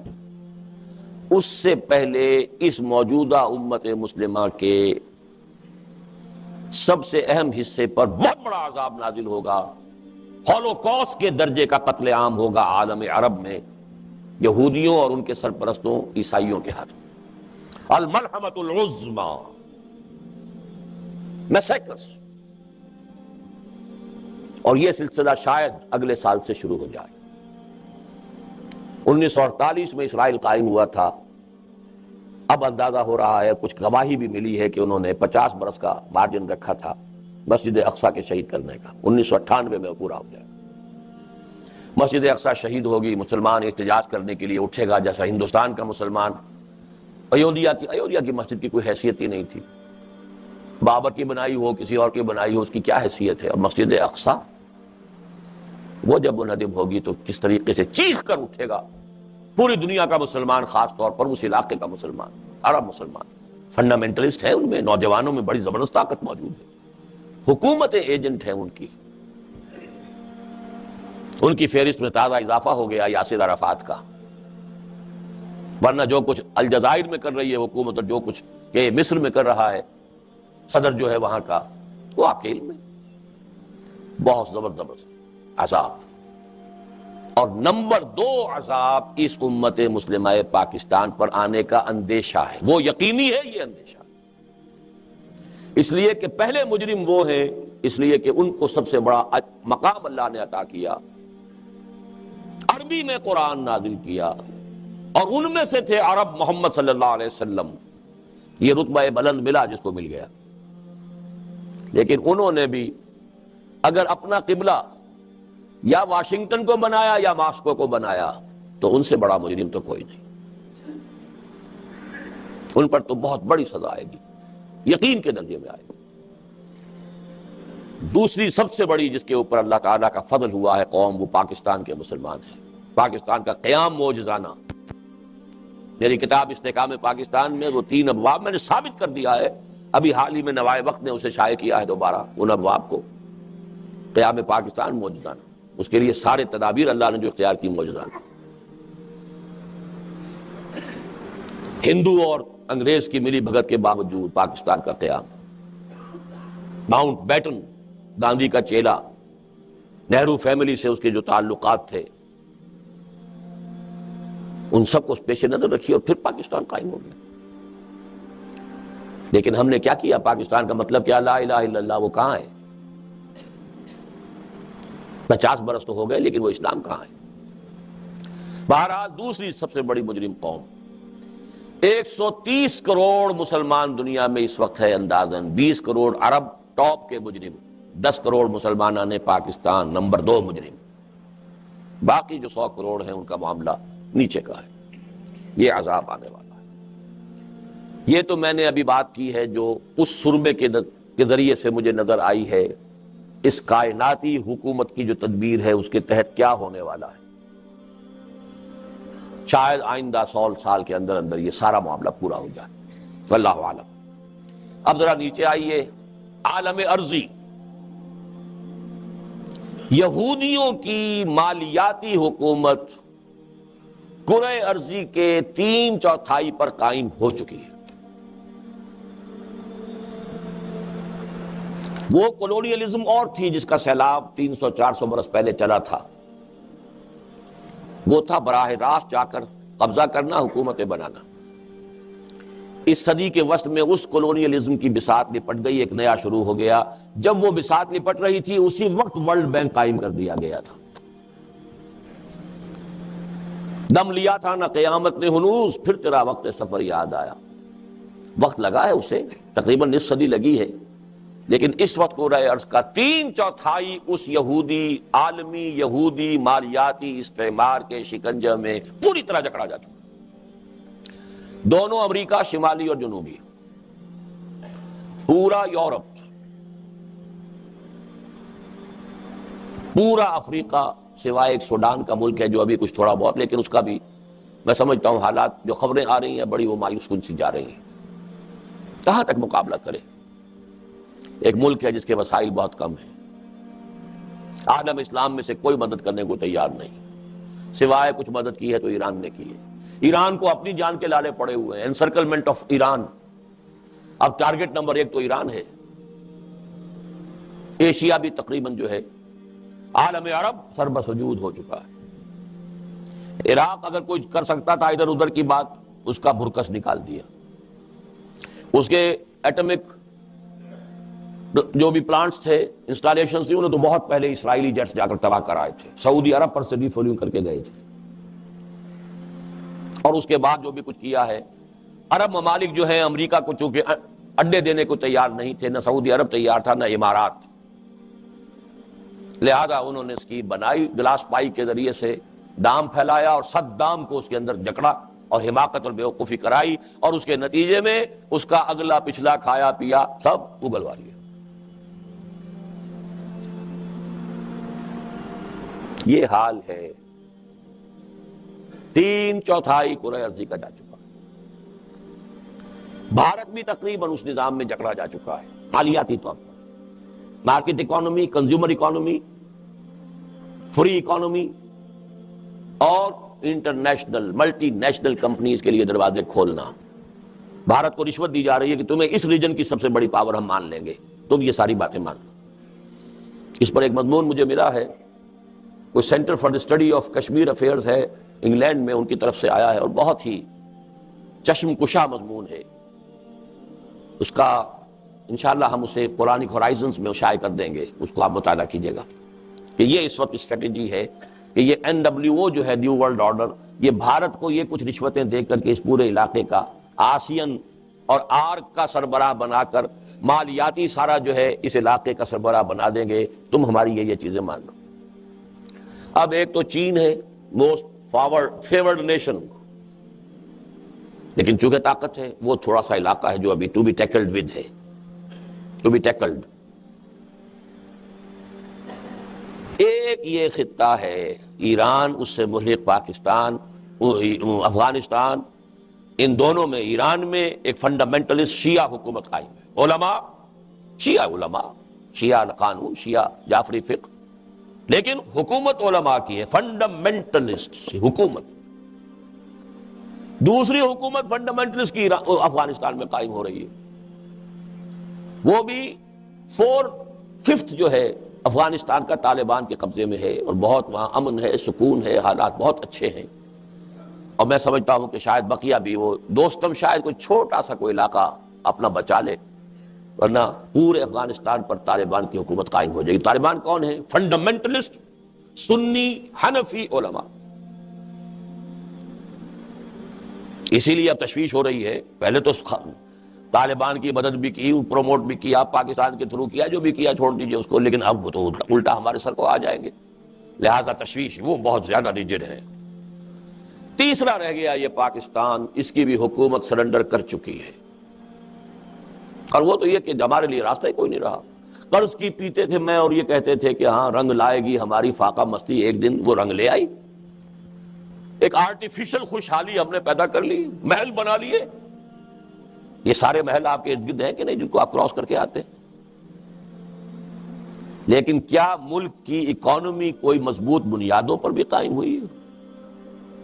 یہ ملک وہ ہے جو دنیا کا غریب ترین ملک ہے، لیکن جس میں انسان دنیا کے امیر ترین رہتے ہیں، مقبوض، ہر ایک بال بال قرض کے اندر بدا ہوا، ہر بچہ پیدا ہوتے ہی مقبوض۔ لہذا اس ورلڈ بینک اور IMF کو اس کو جدھر چاہیں مروڑ دیں، یہ ان کے اختیار میں ہے۔ یہ حالات ہیں۔ اس نیو ورلڈ آرڈر کو اگر کوئی ریزسٹ کر سکتا ہے تو صرف یہ خطہ، ایران، افغانستان اور پاکستان۔ اور اگر یہ ہو گیا تو روسی ترکستان کا علاقہ بھی، اس میں بھی کچھ فنڈامنٹلز تحریکیں اور فکر جو ہے پہنچ چکا ہے، لیکن ان کی چونکہ برین واشنگ بہت زیادہ ہو چکی ہے، لہذا انہیں وقت لگے گا، ابھی آسان کام نہیں ان کا۔ مجھے بتایا گیا، میں تو ٹیلی ویژن نہیں دیکھتا، B B C television نے میرے کسی خطبہ جمعہ کے حوالے سے یہ بات کہی ہے، a danger signal for the West, میری اسی تجویز کو کہ ایران، پاکستان اور افغانستان کا ایک بلاک بننا چاہیے، انہوں نے کہا it's a red signal for the West, danger signal for the West. یہاں کے لوگوں کے کانوں پہ جوں نہ ہل رہی ہو، انہیں معلوم ہو جاتا کیا میری حیثیت ہے، میری کوئی جماعت ہے مٹھی بھر لوگوں کی ہے، کوئی حیثیت نہیں ہے میری، لیکن جو بات میں کہہ رہا ہوں اس کی جو اہمیت ہے وہ ان کو معلوم ہے۔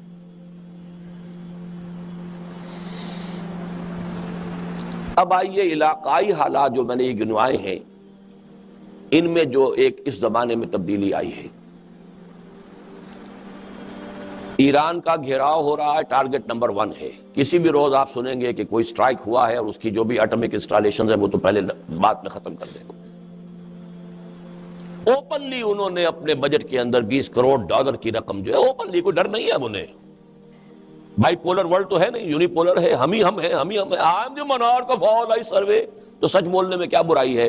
اب ہنری کیسنجر صاحب نے بھی سچ بول دیا کہ سن 71 میں ہماری اپنی پالیسی یہی تھی کہ پاکستان سپلٹ ہو جائے، پہلے نہیں کہہ سکتے تھے، جب تک روس موجود تھا، U S S R intact تھا، اس وقت تو اندیشہ تھا کہ پاکستانی ناراض ہو کر ادھر نہ رخ کر لیں گے۔ اب کیا ہے، سیاں بھائی کو اتوار، اب ڈر کا آئے گا۔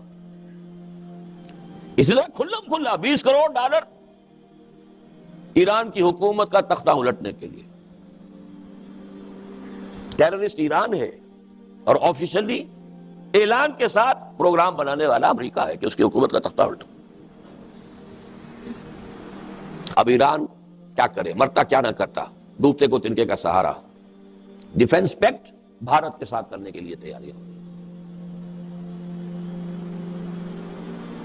ہم غصے میں بھی آ جائیں گے، یہ کیا، لیکن حالات کو دیکھیے کیا کرے وہ۔ اسے یا کچھ مدد مل رہی ہے روس سے، وہ اس کا اکنامک تقاضا ہے، وہ اپنی چیزیں بیچ رہا ہے، وہ اپنی معیشت کے لیے بھی، ویسے بھی روس کے اندر دوبارہ ایک ارج ہے ابھر کر آنے کی۔ روس خود بھی تو یو ایس ایس آر کے علاوہ Russia in it self is a very big country, وہ اپنی ریگین کرنے کے لیے کوشش میں ہے۔ زار کے زمانے کے روس کے احیاء کی تحریک چل رہی ہے۔ اب یہ بھی بتایا مجھے کسی صاحب نے کہ زار کا کوئی پڑ پوتا سگڑ پوتا نکال لیا انہوں نے، جس کو تیار کر رہے ہیں کہ وہ کلیمنٹ بن کر کھڑا ہوگا، تو اس کی وجہ سے بھی ہو سکتا ہے کہ ایران کو سپورٹ دے رہے ہوں کہ آخر کوئی تو ہو کہ جو آنکھوں میں آنکھیں ڈال کر دیکھ سکے نیو ورلڈ آرڈر کے۔ تو ایران کو اگر ہے تو یا پھر کوئی بھارت سے، حالانکہ بھارت سے مجھ کو ان سے وفا کی ہے امید جو نہیں جانتے وفا کیا ہے، لیکن کیا کریں، آنکھوں پر پردے پڑ جاتے ہیں آدمی پر مجبوری کی حالت میں۔ لیکن اپنے بارے میں سوچئے کہ کس قدر خوفناک صورت ہے، اور وہ باتیں جو کبھی اسلم بیگ نے کہی تھی، اور وہ اصل میں اسلم بیگ صاحب کی نہیں تھی، وہ بھی کسی ایک ادارے نے، میں اب اس میں وقت نہیں لگا سکتا، انہیں مہیا کی تھی معلومات، جس کی بنا پر انہوں نے کہا تھا، صحیح کہا تھا کہ اس وقت کا ٹارگٹ امیڈیٹ تو عراق ہے، جو کچھ ہو رہا ہے، second target is Iran and third is Pakistan. لیکن پاکستان میں اگر سیدھی انگلیوں نکل آئے جو وہ چاہتے ہیں تو ٹیڑھی انگلیاں کرنے کی ضرورت کیا ہے، وہ سیدھی انگلیوں نکل جائے۔ ٹیڑھی انگلی تو تب استعمال ہوتی ہے جب سیدھی انگلیوں کو شے نکلتا جو۔ یہ ہے عالمی، اور عالمی بھی سب سے پہلے کائناتی، وہ جو ایک سسٹم ہے اور نظام ہے، اس کی پالیسی کیا ہے، اس میں تقدیر تو مبرم نظر آتی ہے، لیکن پیران کلیسا کی دعا ہے کہ ٹل جائے، وہ تقدیر مبرم وہ ہے جو میں نے پہلے بیان کی۔ زمین پر یہود کا استعمار عروج پر ہے اس وقت، ستارہ یہودیوں کا پوری دنیا میں، امریکہ ان کے ہاتھ میں ایسے ہے، فرنگ کی رگے جہاں پنجے یہود میں ہے۔ سب سے بڑی مقروض حکومت یونائٹڈ اسٹیٹس آف امریکہ کی ہے، یہودیوں کی مقروض۔ تازہ شاید پہنچ گیا ہوگا یہاں، ندائے خلافت، اس کے میں نے بیک ٹائٹل پر تصویر شائع کی ہے۔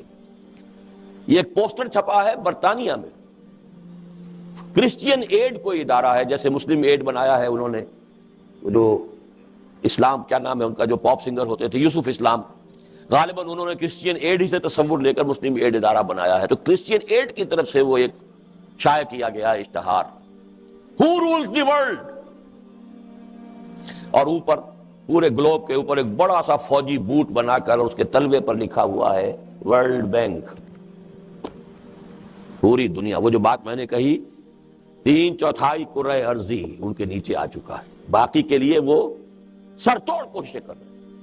اور ان سرتوڑ کوششوں میں سمجھ لیجئے 2 ان کے پالیسی پوائنٹس ہیں اہم، اور یہ ہنٹنگٹن کے حوالے سے میں یہاں پہلے بھی بیان کر چکا ہوں۔ کلیش آف سیویلائزیشنز، اس وقت دنیا میں 8 تہذیبیں ہیں بالفعل، کل اس دنیا کی تاریخ میں 20 تہذیبیں پیدا ہوئی، 12 ختم ہو چکی ہیں، 8 موجود۔ 8 میں سے ایک جو ہے سب سے ٹاپ پر، وہ ہماری تہذیب ہے ویسٹرن سیویلائزیشن۔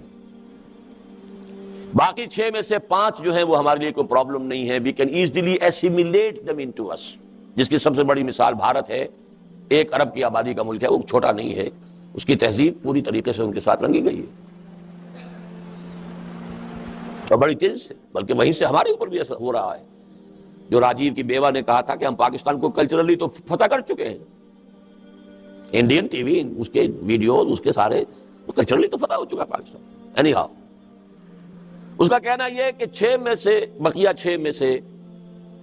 7 میں سے 5 کو تو ہم ایسیمیلیٹ کر لیں گے ایزیلی، 2 ہیں بڑے خطرناک ہمارے لیے جو چیلنج پوز کر سکتے ہیں تہذیبیں، ایک مسلم سیویلائزیشن اور ایک کنفوشین سیویلائزیشن آف چائنا۔ یہ ہے اس کا تجزیہ، اور اس کے بعد تجویز کیا ہے، تشخیص کے بعد تجویز۔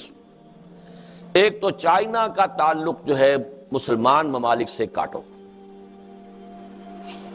ایپیک بن گئی، اسی کے مطابق ایشیا پیسیفک اکنامک کاؤنسل، چودراہٹ تمہیں دے رہے ہیں چین کو۔ نتیجہ کیا ہے؟ تمہاری توجہ مشرق کی طرف ہونی چاہیے، مغرب کی طرف مت دیکھو۔ مغرب میں عالم اسلام واقع ہے، اس کا اینڈ جو ہے مغربی، اس میں مسلمان ہیں، چینی ترکستان، وہ بھی چین کا سب سے مغربی علاقہ ہے، جنوب مغربی، پھر پاکستان ہے، روسی ترکستان ہے، پھر پورا اسلامک ورلڈ۔ اس کو ایسٹ ورلڈ لوکنگ بنا کر کبھی دھمکی بھی دیتے ہیں، کبھی پھر وہ موسٹ فیورڈ نیشن کا سٹیٹس برقرار رکھتے ہوئے، تو جس کو سٹک اینڈ کیرٹ پالیسی ہے وہ چائنا کے لیے استعمال ہو رہی ہے، based on that analysis of Huntington. دوسرا اس نے کہا مسلمانوں کے آپس کے اختلافات کو ہوا دو، بھڑکاؤ۔ یہ سب سے زیادہ پوٹینشیل ڈینجر ہے عالم اسلام کے لیے، اور اس میں سب سے بڑا ایشو شیعہ سنی۔ پاکستان میں یہ آگ خود بخود نہیں بھڑک رہی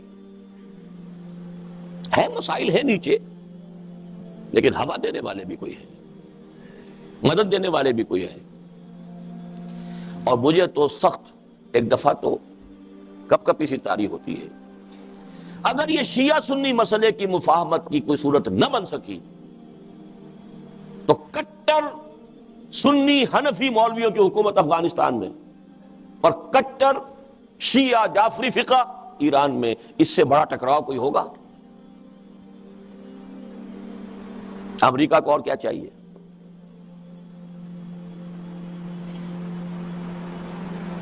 اور پاکستان میں تو ہم اسلامی انقلاب سے دور تر ہوتے چلے جا رہے ہیں۔ حالات موجودہ جو بھی حالات اس وقت ہیں، we have to be realistic۔ یہ ابھی حال ہی میں پاکستان میں، چونکہ میں اور چیزیں تو پاکستان کی اس وقت بیان نہیں کر سکتا، الیکشن ہوئے ہیں، نتیجہ نکلا ہے، اس کے کچھ پہلو بڑے خوش آئند بھی ہیں، اچھے بھی ہیں۔ ایک بڑا ہی مضبوط مینڈیٹ مل گیا ایک پارٹی کو، مستحکم حکومت بن جائے گی۔ جو کچھ ہوا ہے کانسٹیٹیوشنل ہوا ہے، ٹائم ٹیبل کے مطابق ہوا ہے۔ الیکشن میں ہنگامہ بہت کم ہوا ہے، جو پابندیاں لگائی گئی تھیں اس کی وجہ سے شور شغب بھی، کچھ رمضان کی برکت کی وجہ سے بھی شور شغب کم رہا، بہت سی چیزیں اچھی ہیں۔ یہ بھی اچھا ہے کہ بے نظیر نے جو دھمکیاں دی تھیں اور اندیشہ ہو رہا تھا کہ وہ سندھ کارڈ کو پلے کرے گی، لیکن الیکشن کے بعد اس نے کم سے کم فوری طور پر فیصلہ کیا کوئی تحریک نہیں ہوگی۔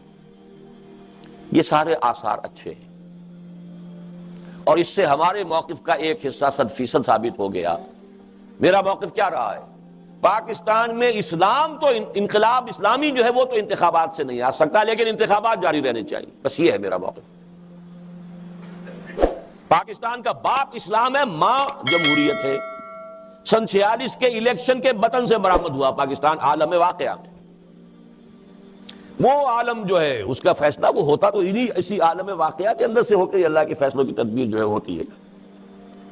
نعرہ اسلام کا پاکستان کا مطلب کیا؟ لا الہ الا اللہ، باپ اسلام ہے، ماں جمہوریت، بئی مانا کہ 46 کے الیکشن کے بطن سے ولادت ہوئی۔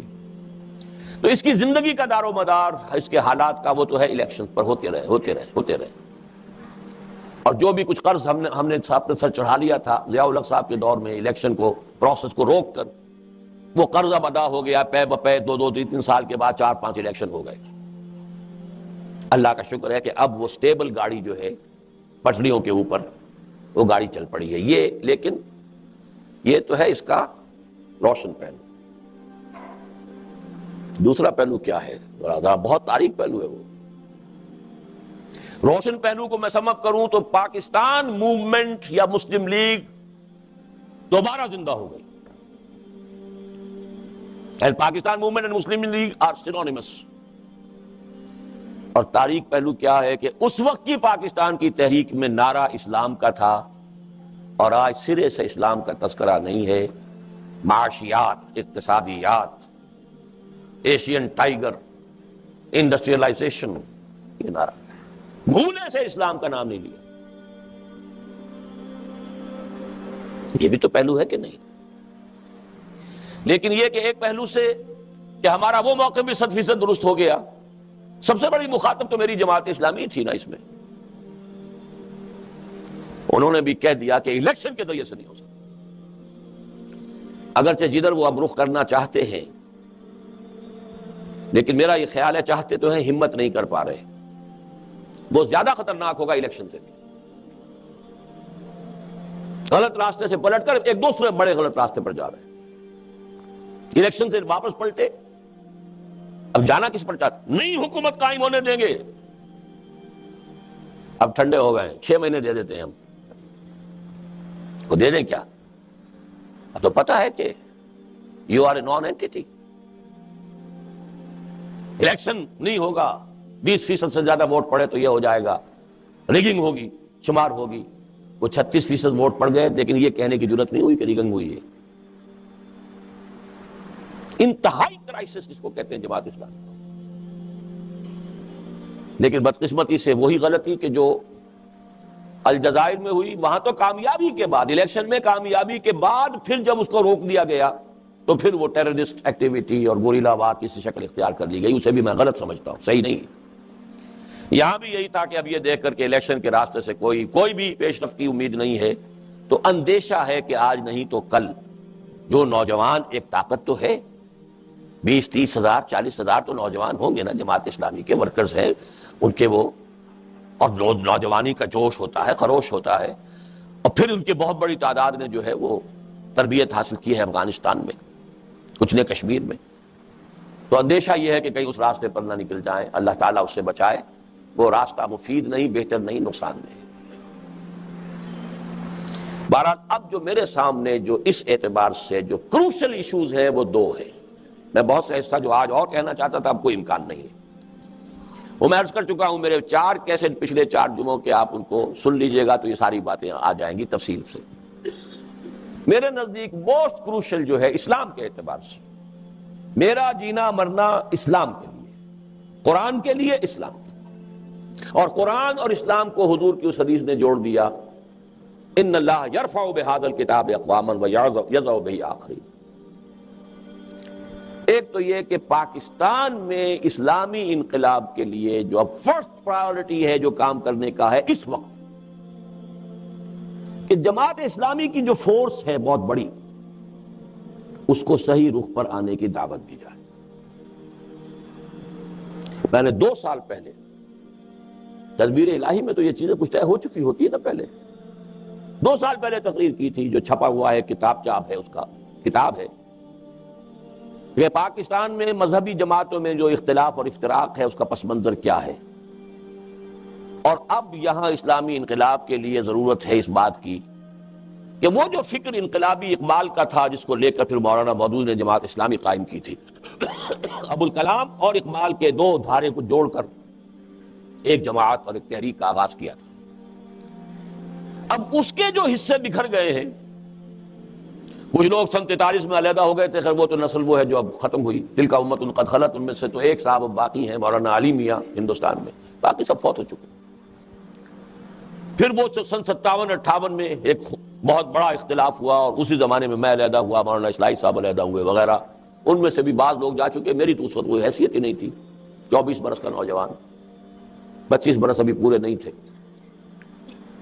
پھر علیحدہ ہوئے یہ نعیم صدیقی صاحب، اور وہ پھر خود دو حصوں میں تقسیم ہو گئے، تحریک اسلامی کے دو گروپ، تنظیم اسلامی جو میں نے اسی تحریک کا دعویٰ میرا یہی ہے کہ تحریک وہی ہے، اقبال اور مودودی کی تحریک.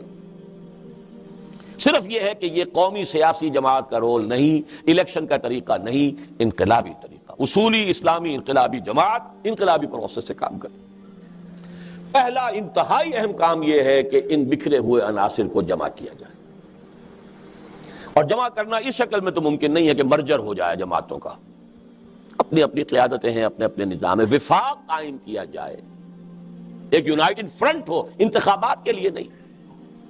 کہ یہ جو یہاں پر ہمارے کارکن ہیں ان کی تربیت، سیاسی تربیت تو ہو گئی، ایجیٹیشن کی تربیت بھی ہو گئی، کیا ان کی اخلاقی اور روحانی تربیت بھی اسی انداز پہ ہو گئی ہے کہ جس انداز پر ہونی چاہیے اسلامی انقلاب کے لیے؟ کیا پورے ملک کی سطح پر اسلام کی دعوت کو بھی اس طریقے سے عام کیا جا چکا ہے جس طریقے پر کہ کسی اقدام سے پہلے ہو جانا چاہیے؟ جو کمی رہ گئی ہے اس کو پورا کرنے کے لیے، ریسورسز کو پول کرنے کے لیے، جمع کرنے کے لیے ان چاروں تنظیموں کا ایک وفاق قائم ہو. اور اس میں نے اپنی حیثیت 1/4 کی رکھی ہے. یہ تجویز جو میری ہے اس وقت ضرورت ہے کہ آپ میں سے جن حضرات کا بھی کوئی تعلق ہے، تعارف ہے، کوئی دوستی ہے، اٹھنا بیٹھنا ہے جماعت اسلامی کے لوگوں سے، ان کو وہ کتابچہ پہنچائیے، اور ہدیہ عید سعید کے طور پر. آج کل تو کارڈ بھی جو ہے کوئی 30-30 40-40 50-50 روپے کے. مجھے ایک کارڈ آیا عید کارڈ جس میں قاضی حسین احمد صاحب کی تصویر ہے. اب وہ کتنے کا ہوگا میں نہیں جانتا. 10 روپے کا وہ کتابچہ ایک لفافے کے اندر ملفوف، ہدیہ عید مبارک. یہ پہنچائیے زیادہ سے زیادہ لوگوں تک، جتنے سمجھدار لوگ ہیں ان کو ان تک پہنچائیے. پھر پرسوں کیجیے گا بھائی آپ نے پڑھا ہے، اچھا نہیں پڑھا ہے تو اچھا 2-4 دن کے بعد میں پھر آؤں گا. پھر بات کیجئے کہ اس میں کوئی غلط بات ہے تو بتائیے، اور اگر صحیح ہے تو آپ اپنی قیادت کے اوپر دباؤ ڈالیے کہ وہ اس تجویز کو تسلیم کریں. الیکشن سے تو پسپا ہو گئے، اب کرنا کیا ہے؟ اس کا کیا کرنا ہے کہ اوپر سوچیے. ایک کرنے کا کام یہ ہے، اور دوسرا یہ تو ہے پاکستان میں اسلامی انقلاب، دوسرا اس علاقائی سطح پر اور خود پاکستان میں بھی اسلامی انقلاب نہیں آ سکتا، اسلامی نظام نہیں قائم ہو سکتا اگر شیعہ سنی مفاہمت نہ ہو. شیعہ آبادی میں کتنے ہیں؟ سپاہ صحابہ والے کہتے ہیں 2.5% ہیں، شیعہ کہتے ہیں 25% ہیں.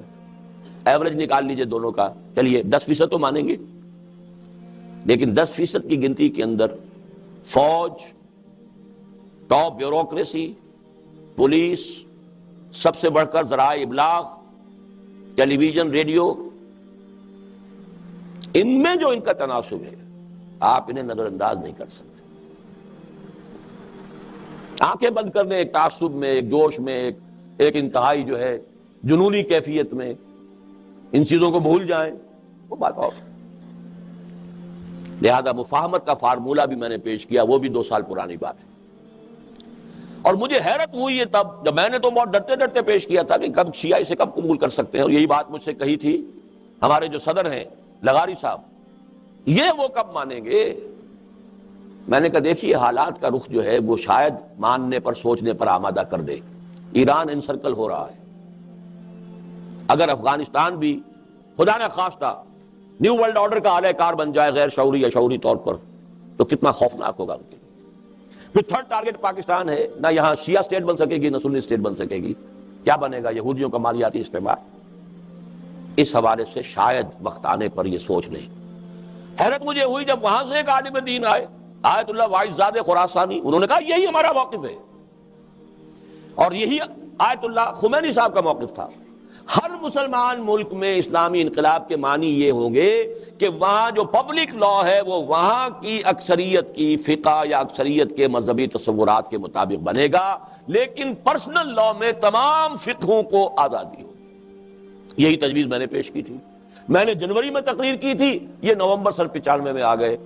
میں نے کہا تیری آواز مکے اور مدینے. یہی وجہ ہے کہ پھر میں نے سن 96 میں ایران کا سفر کیا, ورنہ اس سے پہلے نہ معلوم کتنی دعوتیں آئی تھی مجھے, میں نے کبھی جانا گوارا نہیں کیا. جب یہ علم میں میرے بات آئی تو میں گیا ہوں, اور پھر میں نے دیکھا ہے کہ وہاں کی ٹاپ قیادت جو ہے وہ واقعتاً اس فارمولے کو تسلیم کرتی ہے. اب ضرورت ہے یہ پاکستان میں جو ہمارے شیعہ بھائی ہیں ان میں سے سمجھدار لوگ بھی ہیں. ایسا تو نہیں ہے نا کہ سب کے سب جنونی ہیں, جیسے ہمارے ہاں جنونی ہیں ان کے یہاں بھی جنونی ہے, اس میں کوئی شک نہیں. لیکن یہ کہ ان میں جو لوگ سمجھدار ہیں ان تک اس بات کو پہنچایا جائے. ان کی اکثریت کو شاید یہ معلوم ہی نہ ہو کہ ایران کی حکومت کا موقف یہ ہے. میں فقہ جعفریہ تحریک جو ہے اس کے سربراہ سے ملا, ساجد نقوی صاحب سے, انہوں نے میری بات ماننے سے انکار کر دیا, کہا کہ کوئی اور بھی حل ہو سکتا. میں نے کہا اچھا اب میں انتظار کروں گا, آپ مجھے کوئی حل بتا دیجئے. ابھی تک تو انہوں نے کوئی حل نہیں بتایا. واحد حل ہے, نظریاتی اعتبار سے یہی حل ایران نے اختیار کیا ہے. پبلک لا یہاں فقہ جعفری کا ہوگا, لیکن باقی سب کو مذہبی آزادی ہوگی.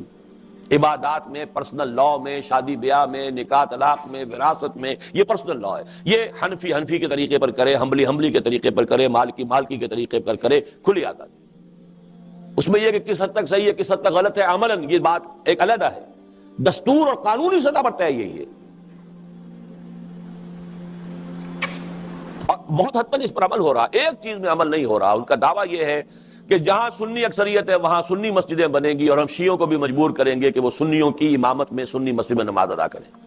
جہاں شیعہ اکثریت ہے وہاں شیعہ مسجد بنے گی, ہم سنی نہیں بننے دیں گے, اور ہم وہاں سنیوں کو کہیں گے کہ وہ بھی آ کر اپنے طریقے پر نماز پڑھیں, لیکن پڑھیں اسی مسجد کے اندر. اس میں سے دوسرے حصے پر تو عمل ہو رہا ہے, پہلے پر نہیں ہو رہا. وہ عوام کا ایک دباؤ, جیسے کہ یہاں کے عوام شیعہ کا معاملہ ہے, اس کی وجہ سے اس پر صحیح طور پہ عمل نہیں ہو رہا ہے. باقی یہ کہ وہ پرسنل لا میں ان کی آزادی جو ہے پوری ہے موجود. اس حوالے سے میں نے ایک دوسری کتاب شائع کی ہے, اور بڑی جلدی میں بڑی تیزی میں اس کے لیے بھاگ دوڑ کر کے, پریس وغیرہ کی چھٹیاں بھی تھی اس زمانے میں, شیعہ سنی مفاہمت کی اہمیت.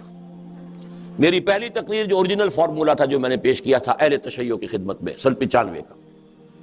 پھر آیت اللہ خراسانی کی تقریر جو انہوں نے آ کے ہمارے قرآن کالج میں لاہور میں کی, وہ اس میں شامل کر دیے. پھر ایران کا سفر کرنے سے متصل قبل میں نے پنڈی میں اور اس کے بعد لاہور میں تقریر کی تھی حضرت مہدی کے بارے میں, ہمارا تصور کیا ہے, شیعوں کا تصور کیا ہے. پھر ایران سے واپسی پر ایک تو ایران کے دورہ کے کچھ تاثرات ڈاکٹر عبدالخالق نے لکھے, کچھ میں نے آ کر تقریر کی جس میں کہ شیعہ سنی مسئلے سے متعلق اپنا پورا موقف واضح کر دیا. میں سنی ہوں, سنی ہی گیا تھا, سنی ہی واپس آیا ہوں. لیکن یہ کہ میں سنی شیعہ مفاہمت اس ملک میں اسلامی انقلاب کے لیے بھی ضروری سمجھتا ہوں. اور نمبر 2 اور اسے بھی اہم تر وہ یہ کہ یہ نیو ورلڈ آرڈر کے سیلاب کو رجسٹ کرنے کے لیے اگر کوئی بلاک بن سکتا ہے تو وہ ایران, افغانستان اور پاکستان ہے. اور عجیب نقشہ میرے سامنے آتا ہے, آپ بھی جا کے دیکھیے گا نقشہ. پاکستان یوں آتا ہے ترچھا, یوں, ایران یوں, گود میں افغانستان, دونوں کی گود میں. یا یوں سمجھیے جیسے کہ رحل ہوتا ہے اور رحل میں قرآن رکھا ہوتا ہے, وہ ایک یوں آ رہا ہے پاکستان, ایک ادھر سے آ رہا ہے ایران, اور بیچ میں افغانستان, جہاں کے لوگوں نے 15 لاکھ جانیں دے دی ہیں. نعرہ بہرحال اسلام کا تھا جیسے نعرہ پاکستان کے لیے اسلام کا تھا, لیکن وہاں یہ ہے کہ اب وہاں کے علماء کی طالبان, لیکن ہیں وہ کٹر روایتی جس کو ہم کہتے ہیں ٹریڈیشنل علماء. جدید حالات, جدید فکر, جدید سوچ, جدید ریاست کا نقشہ کیا ہوگا, جدید معیشت کے مسائل کیا ہیں, ان کا اس سے ان کا کوئی سروکار نہیں. وہ تو عربی مدرسوں کے پڑھے ہوئے لوگ ہیں, لیکن بہرحال اسلام کی بالادستی وہاں پر ہو گئی ہے. اب ہمیں یہ کرنا ہے پاکستان میں بھی بالادستی کے لیے جو سب سے بڑی اویلیبل فورس ہے جماعت اسلامی کے, اس کے رخ کو صحیح پر لے آئے. رہے جماعت اسلامی انٹیکٹ رہے, اس کی قیادت مبارک ہو قاضی حسین احمد صاحب کو, لیکن یہ ہے کہ مل جل کر کچھ کام کریں. دعوت, تربیت, یہ مرحلہ جو ہے پاکستان میں, اس میں تو ہمارے ان کے درمیان کوئی اختلاف ہی نہیں. اختلاف الیکشن کا تھا, اسے وہ ویسے بھاگ گئے ہیں, اب تو کم سے کم وقتی طور پر مستقل کہنے کو تیار نہیں ہے. اور دوسرے یہ کہ اس علاقائی سطح پر شیعہ سنی مفاہمت پاکستان کے لیے بھی اور اس پورے بلاک کے لیے بھی, جسے بی بی سی نے کہا ہے red signal for the West, میری اس تقریر کو پاکستان, افغانستان اور ایران کا وفاق, پاکستان میں جماعت اسلامی, تنظیم اسلامی اور تحریک اسلامی کا وفاق, علاقائی سطح پر پاکستان اور یہاں پہلے اسلامی انقلاب برپا کریں گے تب آئیں گے نا. یہ سیکولر ملک اور وہ دونوں مسلمان حکومتیں علماء کی تو کیسے آپس میں معاملہ ہوگا. لیکن یہ کہ اس بلاک کے لیے بھی کروشل ہے یہ مسئلہ شیعہ سنی مفاہمت کا. اس کے بھی کچھ تعداد جو ہے میں خاص طور پہ تیار کروا کے آپ کے لیے بھی لے آیا ہوں. وہ ذرا ضخیم کتاب ہے, اس کے لیے ایک بہت خوبصورت جو ہے اس کا کور بھی چھاپا ہے. اس میں بھی ہدیہ عید سعید کے طور پر یہ آپ اہل تشیع حضرات اور یا ہمارے ہاں جو سپاہ صحابہ کے بھی سمجھدار لوگ ہوں کہ وہ غور کریں ان حقائق کے اوپر, انہیں پہنچائیے. اب جو بھی رمضان مبارک کا یہ وقت رہ گیا ہے, اس میں جو بھی آپ نیکی کمائیں گے آپ کو معلوم ہے کہ اس کا اجر کتنا زیادہ ہے.